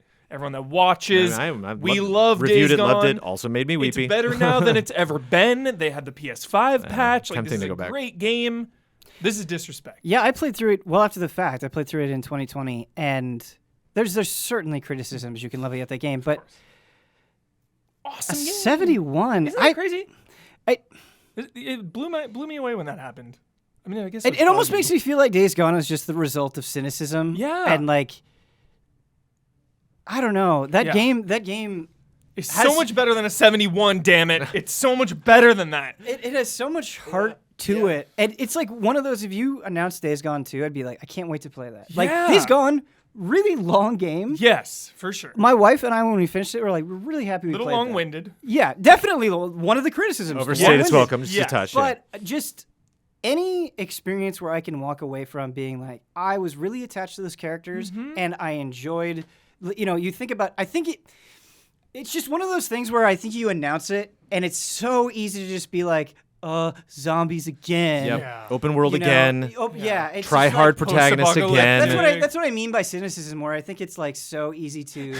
That was me. I gave it 7.5. Jones gave it a 7.5. Yeah. And Hey, there were bugs early on though. It was that a little frame rate. buggy. That frame rate. Right. Was, Yeah. I had the benefit of playing and Yeah. not having to review it. Right. But I don't need I was like, everything- did I give it an 8? I can't I remember. don't I think it was a I don't need 7.5. everything I to don't be a think it was 9 a 7. plus When I to heard feel them- super affectionately toward it. When I heard them blasting 7s, I was like, I hope we gave it a 7. 7.5. Yeah, I don't know. I really liked it. The encounters, like some of those swarm encounters, So Yeah. fun. like trying to survive those. Well, were we were a big Left super 4 Dead great. fan, and a lot of people. I remember when I reviewed it, I was like, "This is zombie stuff on a level I've never seen before." And they're like, "Well, you haven't played Left 4 Dead," and it's like, okay, first of all, Yeah. no, I've played Left 4 Dead 1 and 2 numerous That times. criticism. Second of That's all, so annoying. second of That's all, disgusting. there's a Yeah. big difference in zombie. That's the thing, man. You and I love zombie. All these allies love zombies. Damn it, not enough for me to watch the live action Walking Dead show, but I love them. And there's a difference between like 25 zombies running at me really fast down a corridor or coming up over like a wall or jumping like the way they do in Left 4 Dead. It's another thing when there's 140 of them. And they're coming at me like cows. Like they're coming at me like rats, where you're just like, whoa. Like there was just some visual things that I might not even thought I was in danger, but I just kind of looked at like, look at that thing. It's a big scary mass. Yeah. Those big drums that you just chuck.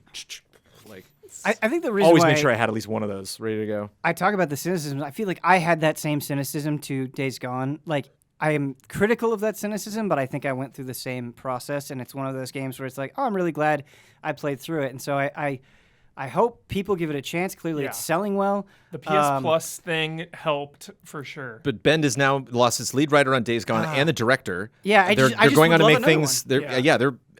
That's not going to happen. Like Sony's going to make sure that's not going to happen. But the thing is, and this happens almost in feels TV like all the Sleeping time. Dogs, where it's Sleeping Dogs deserved Order- better. Yeah. Like Order 1886, I know that has its own set of problems. I'm but, not with you on Order. Yeah, but it was, I it's, played through Order. it's like, but you said it about Days Gone, kind of where Yeah. it's like it's endearing. Like Yeah, they yeah. tried something with Yeah. all of their Sure. heart. Sure. And Yeah. it's like because of the AAA expectations, they're held to a higher standard, which Right. they should be.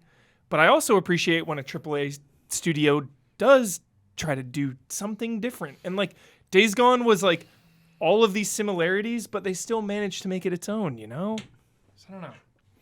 I'm bummed about the whole Days Gone arc. I just really liked managing gas with my motorcycle. Yes. Yeah.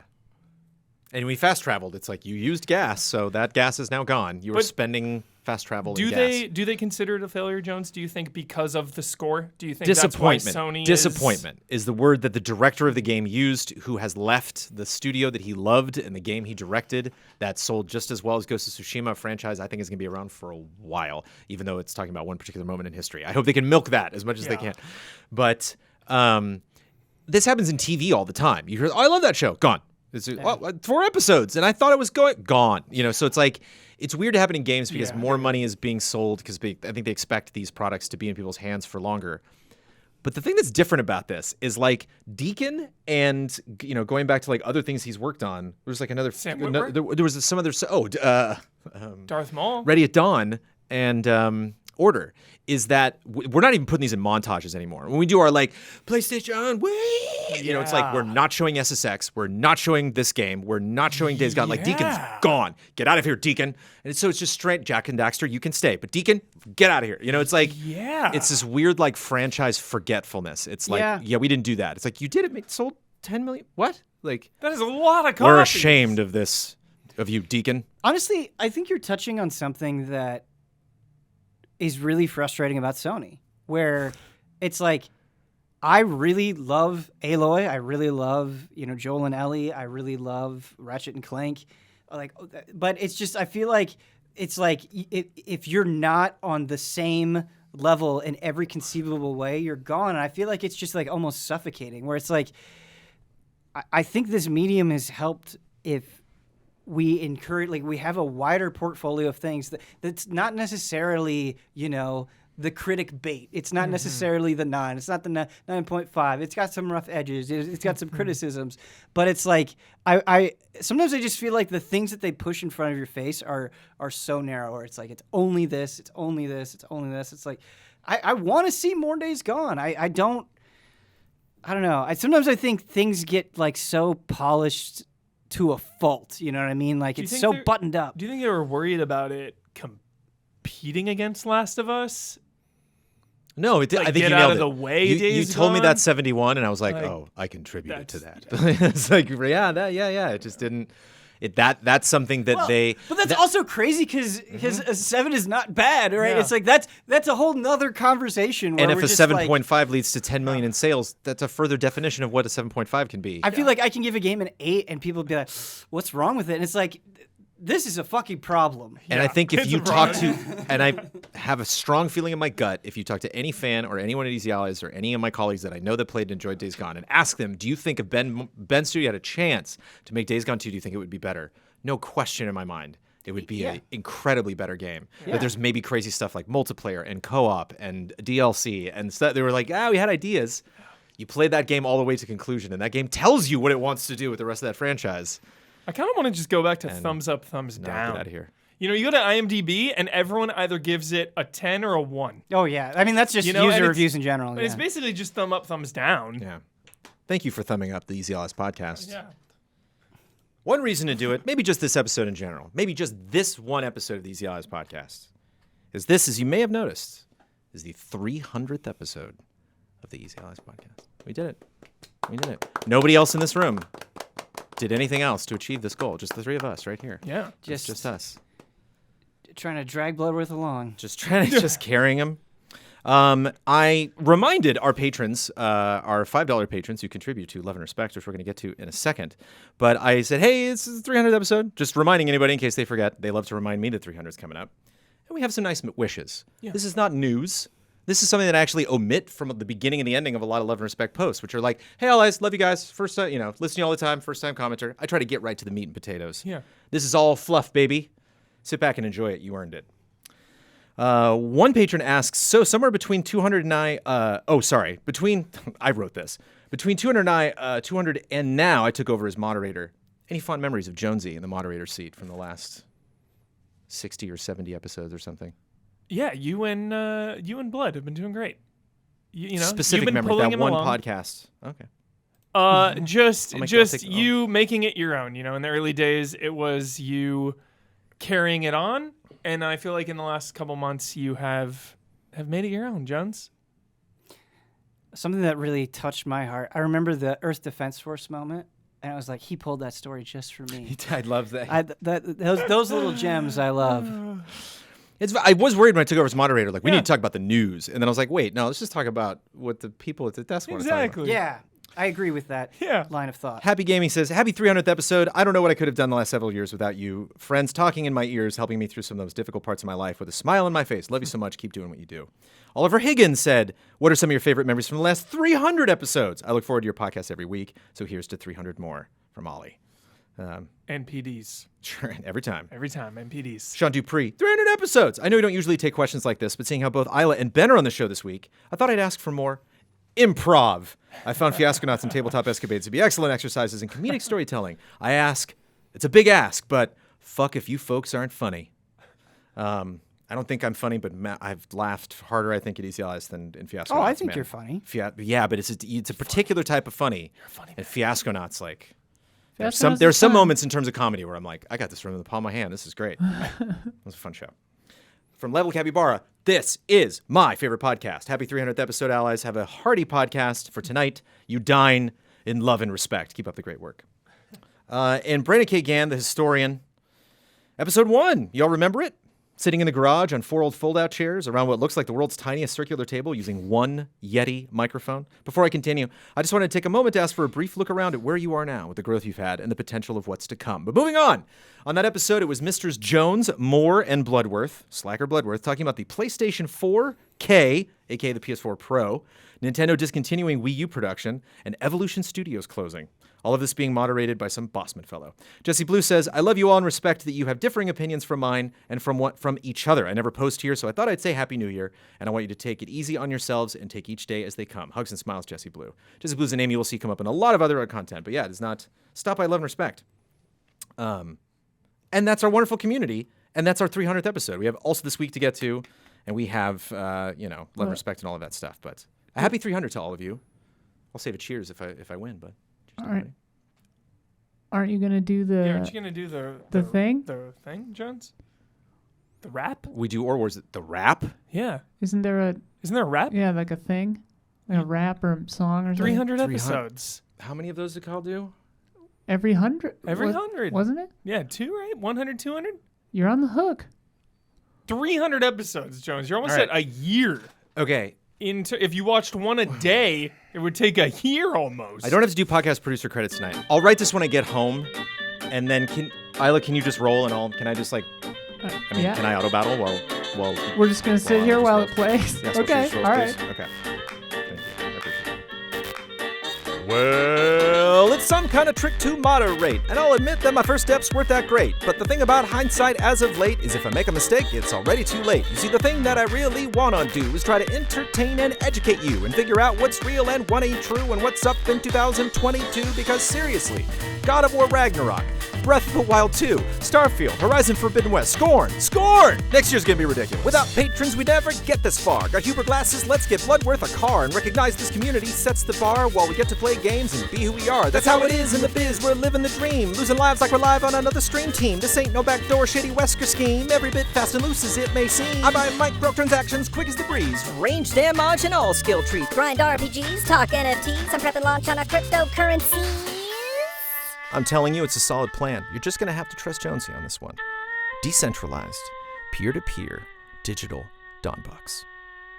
Do you want to just hand over our hard-earned cash to the government? Of course not. It's all about freedom, baby. No bank employees to talk to, no payment processors to cut you to death with fees. Each blockchain deal looks like a traditional ledger, nothing to be scared about. Fortunately, we don't have time. Hey, where'd everybody go? I like to sing to a spicy song that cooks. I can't rest on my laurels or these looks. I want to make fun of all these industry crooks in my booth reading all my anime books. I got Boba Fett fighting on the patty. I got an arrow for every sprint and baddie. No love or respect makes me all saddy, but I guess that's why they call me. I like to do backflips while I sniff the flowers, hand in hand with Austin Powers. If you got an open world, I got the hours. Picking up mounts and climbing towers, so get comfortable and I'll show you how. We're gonna hit the spotlight and take a bow. Drop as many F-bombs as you two will allow. Let's give Elden Ring that goatee now. Raise a glass, shout 300 down. Suck at Smash Brothers while you paint the town. Don't be an assy crass ass Kafka clown. Celebrate, take a breath outside that frown.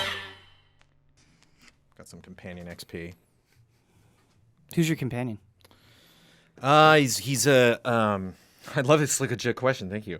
That's a Marvel Future Revolution, and he is I'm a big fan of Nova. I'm surprised Nova hasn't popped up in the MCU, and he's basically like a big alien Nova. He's like of the John C. Reilly, the people you see in the first Guardians film, where they got the Nova Star, the Nova Corps.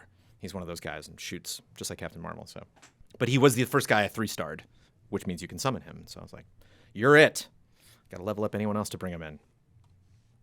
Also this week, according to Bloomberg, Schreier dropped a big post. I was maybe going to make a headline, but we can move right past it. Basically being like, what is going on with Ken Levine? Ken Levine created Ghost Story Games 8 years ago, and a bunch of people just left, and they were like, he ain't making a game.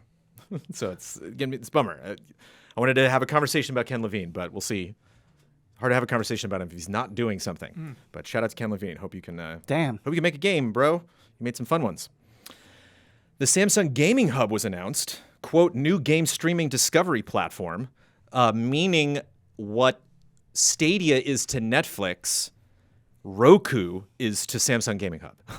So like you get the Roku for the TV, and then Netflix is already in it. Disney Plus is already in it. And this is like, well, what if you get the Samsung Gaming Hub? Stadia's already in it. Luna's already in it. All these things. It's like one-stop shop. We'll see how that works.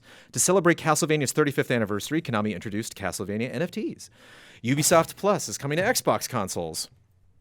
Due to COVID concerns, specifically the Omicron variant, E3 will again be digital. I wouldn't have it any other way. Turkish police took 40 suspects in for an alleged money laundering scam perpetrated using Twitch. That's all I got. EVE Online is getting invaded by the Daleks from Doctor Who. What? EVE Online! That's crazy. Crazy. Is it a Doctor Who crossover? Yeah. Daleks? EVE Online doesn't Cool. have a lot of crossovers. I'm just not a franchise I've known for doing that. Activision asked a court to shut down Warzone cheat maker Engine Owning, part of their attacks on all the people making Warzone tough to play, which is good for them to do, but, quote, they said that Engine Owning did irreparable damage to Call of Duty's goodwill and reputation, which I think Activision also did. Australia-based Remy, quote, Mint Blitz went 100-0 in free-for-all matches in Halo Infinite. It's fun. It's fun to watch. 100-0. Hacks. Speaking of hacks, Steam broke its concurrent user record. Any guesses what that is? On Sunday, this past Sunday, partially probably due to Omicron. Everybody's at home. 27 million. Also, the winter sale. 27.9. 27.942036. 27 mil. And we lost Madden last week. This week we lost Betty White at the age of 99. I couldn't tell you if she's been a solitary video game, and this is a video game podcast. Don't care. Shout out to Betty White. Made it to 99. Just weeks short of her 100th birthday. Honorary 100. She made it. She made it. Yeah. Come on, she made it. Honorary 100. You can't go to Same 99. thing. Same difference. Yeah. If this was an MMO, we would just level her up and call it a day. Yeah. Rest XP. Yeah. Let's play a game. From John Oft Jacobson. Hi, this is a quick fire game I made for your 300 episode anniversary. Above or below 300? Here's our 11 questions. 2 bonus if you so choose. I love me some bonus questions. Yeah. Are these above or below the number 300? Love and respect, John. How many cars were in Forza Horizon 5 at launch? Above. More than 300. 504. Yeah. How many? And shout out Isla from Next Room if any of these, if you know any of these. How many N64 games were released in total for the North American region? Above. Above, below? Below. 296. The total number of default and free downloadable maps in the Call of Duty franchise. This includes zombie maps and map remakes. The source from the Call of Duty fandom wiki. How many maps? Below? This is a tough one. I'm going to say below. Tough. It feels like a trick, but I'm going to say below. Above 317, just barely. Ooh. The total number of videos in the Easy Allies Twitch archive from the year 2021. Above. Above. Above. We have Of video. course it's above. Yeah. We've got like 3,000 on YouTube. Yeah. 540 is pretty good. It's like 2 a when I day, first read that every line, I'm day. like, this better be above. How many times has the character Mario showed up in a video game according to Wikipedia's list of, quote, games featuring Mario? Re-releases or multiple versions not added. Below. Oh. 300 is so many games. Below. There's no way. It's a lot of games. That's so many. Yeah, below. That's below. 258. The number of Still, that's a lot. Close. That's a My lot. God. Yeah. the number of If it was re-releases, it would. Yeah. Wait, so Mario is in 258 games. correct, not Holy including re-releases or shit. multiple versions of those games. Holy sh! The total number of songs tracks from the official soundtrack to the World of Warcraft series. Above. Above. Below 260. Still a hell of a lot of tracks for one video game franchise. These are so close though. The total number of pieces of hearts to be found in the Legend of Zelda series. Above. Oh yeah, above. The whole series? The whole series. Above. 325. Yeah. So, yeah, but above. The total number of positive reviews by Easy Allies on Metacritic, meaning 75 or above, 70 or above, 6.8 or above is a positive review, but fine. 75 or above is the reference here. Above. Above. Above? We give a lot of sevens. We do. Not enough. 246 Below. is our positive review count at Easy Allies over almost 6 years. If you combine the any % world record of NAC 1 and NAC 2 in minutes, is it above or below 300? And this is from speedrum.com. 300 minutes. Below. The any percent world record of Knack and Knack 2 totaled combined. Below. 358 minutes. That's over. The fastest they could. And the total number of characters to be found in Final Fantasy Brave Exvius. Above. Below. 250. That is below. A Games Radar article by Lane Wilson posted on March 1st, 2022 lists all upcoming games for scheduled to release in 2022. How many games on the list are yet to receive a release date or month? Below. Below. 411. Whoa. But again, some of these you're like, well, it hasn't really been announced. Like Agent I'm sure it's is on that list. Yeah. Yeah. World of Warcraft 2. Bonus round. What is the number of employees at Platinum Games Inc. as of April 4th, 2021? Below. 288. Close. And finally, people like different games. On Steam, how many games do you find if you search for a game with the specific tags of adventure, RPG, and hentai? Oh. On Steam? On Steam, Above. Above. 348. Yeah. A little disappointed, gotta be honest. A little disappointed in you, Steam. I was There's checking. a lot of hentai games on Steam. Betty White does not seem to have been in any video games, but she was in many game shows. Love you, Betty. Love and respect.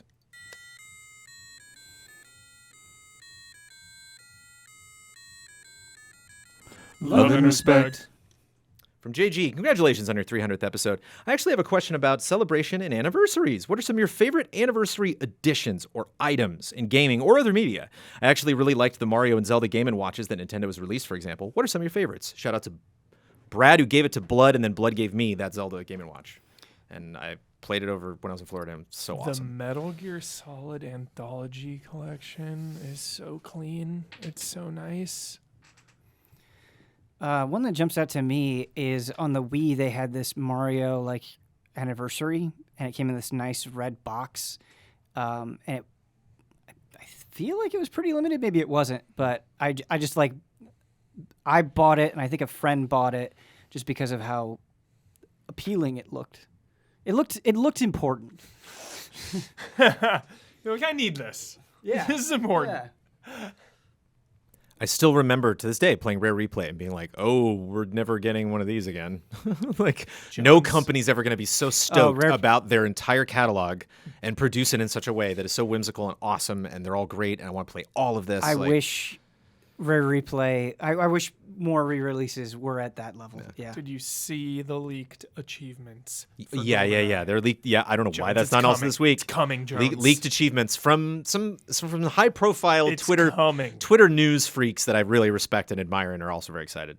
Potentially coming to Xbox. Yep. Day one, Add that one in. Day one.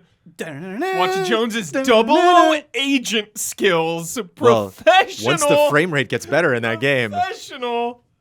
I'm coming for you. Dude, you're Hunting Huber Season 3. All right, all right. GoldenEye edition. No weapons, only slappers. Yo, your single player skills. Huber Slapfest.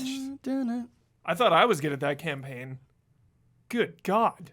You know what level Jones. fucked me up as a kid? Control, trying to protect Natalia. Oh Was- my God, it dude. was Rage-inducing. Don't. Rage-inducing. Yeah, it- Really, really frustrating. Just don't. Yeah. The don't. sound when that glass would shatter, and you'd be like, "What? Is it on the left? Oh, it's on the right." She's dead. You're like, "No." Man, I'm stoked for that. Yeah. Oh, yeah. From Eric J.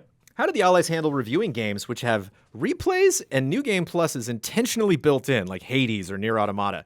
The same question could apply for long RPGs or strategy games which require a large time investment. For example, the upcoming Elden Ring or Total War Warhammer 3. How do you know how much gameplay is good enough to review a game effectively? I'm interested because I feel like my opinion of some games changes a lot through the gameplay time, even for some games where I bounce off at first.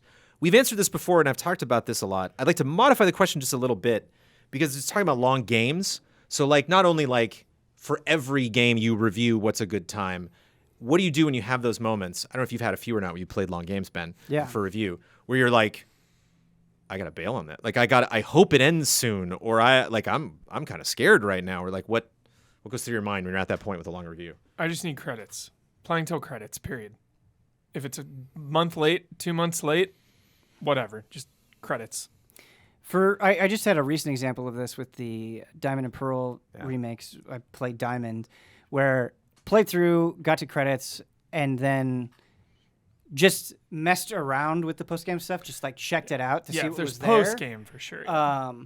I obviously did not do absolutely everything to completion with the post game, but got a sampling of it to where I could talk about it in the review, and it was something that I really enjoyed, and so it added a lot to the review.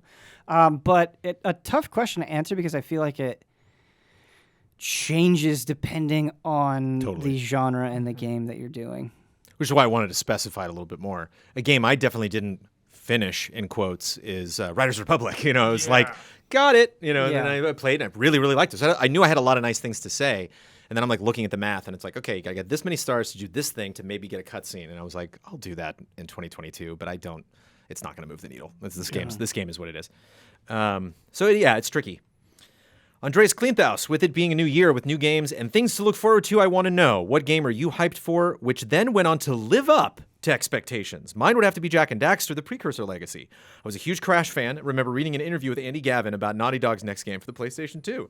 I got it day one for my birthday, and it became my favorite game until Resident Evil 2 Remake. Again, slightly modifying this. Let's say it met expectations. It filled the glass right to the level you thought it would. Right to the level where that you were I like, thought it would. Yep. That was that. And you enjoyed Village, it. Like, Village it's good. for sure. Like, Village. Okay, yeah. Village. Was expecting it to be great, and it was. Spider-Man 2 for the PlayStation 2 was exactly the quality I wished, wanted, got. Thank you. It's like, I hit credits on that and was like, that was what I dreamed. I don't think I've ever been more hyped for a game than God of War 2018, and it surpassed those That's expectations. the thing. Spider-Man, surpassed. the last Spider-Man and Miles Morales both exceeded my Yeah. expectations. But when I was done, I was like, wow, that is Insomniac. They're on a tear. Yeah, man, right at the level I'm blanking because I can think of plenty of things that exceeded, but right at the level, I don't know. Time to wrap up this podcast. There's no bets. So I'm going to do a little Ore Wars over here. What? And then it's up to the three of you to decide who wants to chime in on these and who's going to win this podcast based on your opinions about maybe what could be good conversation starters. Remind me how, I feel like I say this every time I play Ore Wars. Remind me of how Ore Wars. You have to pick one of the two things that I one. tell you and tell me why you picked it in a way that I find pleasing. Oh, okay. Yep, that sounds familiar. We'll get some overhead lifters and 4-barrel quads, oh yeah. Fuel injection cut off and chrome-plated rods, oh yeah. With a 4-speed on the floor, they'll be waiting at the door. You know it ain't no shit, we'll be getting lots of tit and Or wars. Are those really the Did lyrics he to just that? say tit? Not in the movie. Who wants to go first? Ben does. Okay. Shrek in Fortnite or Bossman in Fortnite? Oh, God. Bossman and Fortnite. 'Kay, Easy why? answer, because everybody knows who Shrek is, and in our world, in our little bubble, it would be like hilarious and magical watching Bossman do emotes, and he would probably hate it, which would make it way funnier. But the peak of all comedy would be watching Fortnite kids be angry that it was this random guy that they don't know instead of like their favorite character. I would give anything to see angry tweets of, you added Bossman before you added One Piece? Yeah. I could die happy. We got this guy instead of One Piece. The Dark Prince of Nerd Media is such a Fortnite villain name. You know, it's I could imagine just being called that. And people are like, he's in a red hoodie, though. Why is he the dark? Mysteries. Who's next? I'll go. Hubert Gurm's dumb cameo in Elden Ring or Chris Pratt's bad impression of Mario? Neither have happened yet. Gurm's cameo in Elden Ring, because you're not going to know until you read his name in the credits. We'll see. Either might be a visual name, might be his voice, might be a face thing. You're going to be like, he was that character? Maybe all three. Isla, you ready? Yeah. The Guardians of the Galaxy or the Suicide Squad? Oh. Any form. Film, comic, Yeah. animated series. Disney Plus has got animated Guardians. Damn. I would say at this point, Suicide Squad, because they've got more to prove, and the heart feels more could feel more sincere, maybe. But I haven't played the new game of Guardians, so I don't know. I hope Suicide there's Squad's sexier too, and I liked King Shark a lot. I hope they actually kill one of them. I don't think they're going to kill the whole Justice League, but it'd be funny if they Like, I want him to like, you know what you do? like kill Jon Stewart, and they're like, and he's just, you know, it's that moment in the movie where somebody gets hit by a bus or something, and they're all standing over him like, did we do it? And like, I think we did. And they're like, I don't know how I feel about that. You know, like, You know what I killed a could bunch see of people them do- before. Why do you care? And he's Do you like, yeah, but remember- it's Green Lantern. Like, what did I do? Do you remember the movie Cube? Yeah. Remember that part in the beginning when that guy gets like minced into cubes by lasers? Yes, What you- iconic. Yeah. So what you do is you've got the Flash running at you. You use like somebody like Harley or somebody as bait. He's gonna run into her, and then you raise a wire mesh, and he runs himself through it and gets like mincemeat. Can he slow down in time? Yeah. Yeah, Fastest I man alive. really want those deaths to be over the top. Yeah. Like gory as hell. Like I'd a be Mortal super Kombat kudos to them if they take out the whole team. fatality. Yeah. I It'd also be really crazy. hope, not to spoil anything, I'll be vague. I hope if somebody does die, they stick with it Yeah. and they don't Oh. they don't walk it back. Well, Yeah. I mean, like, let's not do, well- you kill them all and then time travel No. or some shit. Like, if we're going to kill the Suicide, or we're going to kill the Justice League, we need to see some Okay. bodies. They'll flash. I hear what point you're it out. saying, Yeah. but I think a Yes. fundamental tenet of comic books is someone dying and being brought back to life. It's not a Totally. comic book if that doesn't Totally. happen. they will flashpoint into the Arkham universe. Yeah. Batman will be dead in this sure. universe, and at the end they'll jump in right in the middle of Arkham City and be like, "What's going on here?" You know, like 100%. it doesn't matter if somebody dies in a comic book. It doesn't matter. It doesn't matter. It doesn't matter. Remember when They we were will kids? resurrect. and it has. There are saying- it mostly doesn't. Yes, you're right. Yeah, but you get There are what- you certain, get- yes, you there are get the certainly comic general book deaths that sentiment. even thinking about them today. They've would I'm killed not say- saying that there Superman, haven't been like, 5 good times. comic book Yeah. deaths, but Yeah. yeah. Ben, I think you won this podcast. It's really Oh, good. thank you. Just because you made me smile, you made me laugh. But we'll wrap up this podcast in a second. Kyle playing himself in Fortnite would be the funniest stream of all time. Hood up in the game and in the stream. I can just, he has that little laugh. I can just see him playing in silence with the hood up, like a long silence. It's an emote. And he'll just go, We'll get some overhead lifters and 4-barrel quads, oh yeah. A fuel injection cutoff and chrome-plated rods, oh yeah. With the 4-speed on the floor, they'll be waiting at the door. You know it ain't no shit. We'll be getting lots of tit and wars. I was distracted. I was distracted. Let me tell you about patreon.com/easyallies. 300 episodes, all sponsored by our patrons, all helping us at various financial stages throughout a very long time working on this podcast and working with Easy Allies.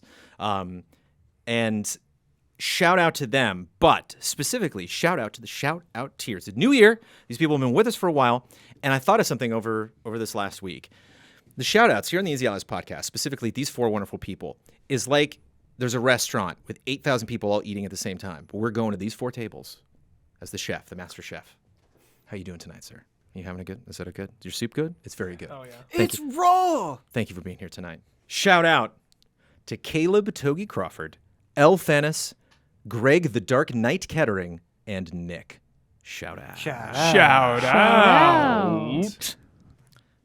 Ben, you get to promote any Easy Allies video you'd like to promote. You get the final word on anything you disagreed with, want to reiterate, or just popped into your head, and you get to sign off with your trademark sign off.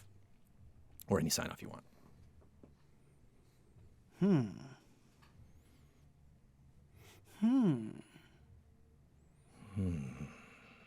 Promote any Easy Allies video. Okay. So I don't know if I've ever promoted. Maybe I have. I don't know if I've ever promoted a stream I was hoping. on Easy Allies. I'm like, I can't win this. Otherwise, this is what I would promote. It was just Brad Huber and I in the studio, and we were struggling. XSplit was being a real bastard. It is a scuffed as hell stream, but we played 2 hours of Fortnite. We had a blast. Jones played with us as well. Swordfish was in there. Yeah, And Swordfish was in swapping there. costumes Yeah, right and left. Yes, flexing those costumes. But we just had a great time. It was just us. It was jolly. Like it was the epitome of Easy Allies jolly, I think. So that was super fun. And what else? Please just throw me a bone, Pokemon. Just be good. Just Legends, just be good. Just be good. I would give anything. Please be good. Begging for Begging. an 8 out of 10. Begging. Sophie is our supreme ruler.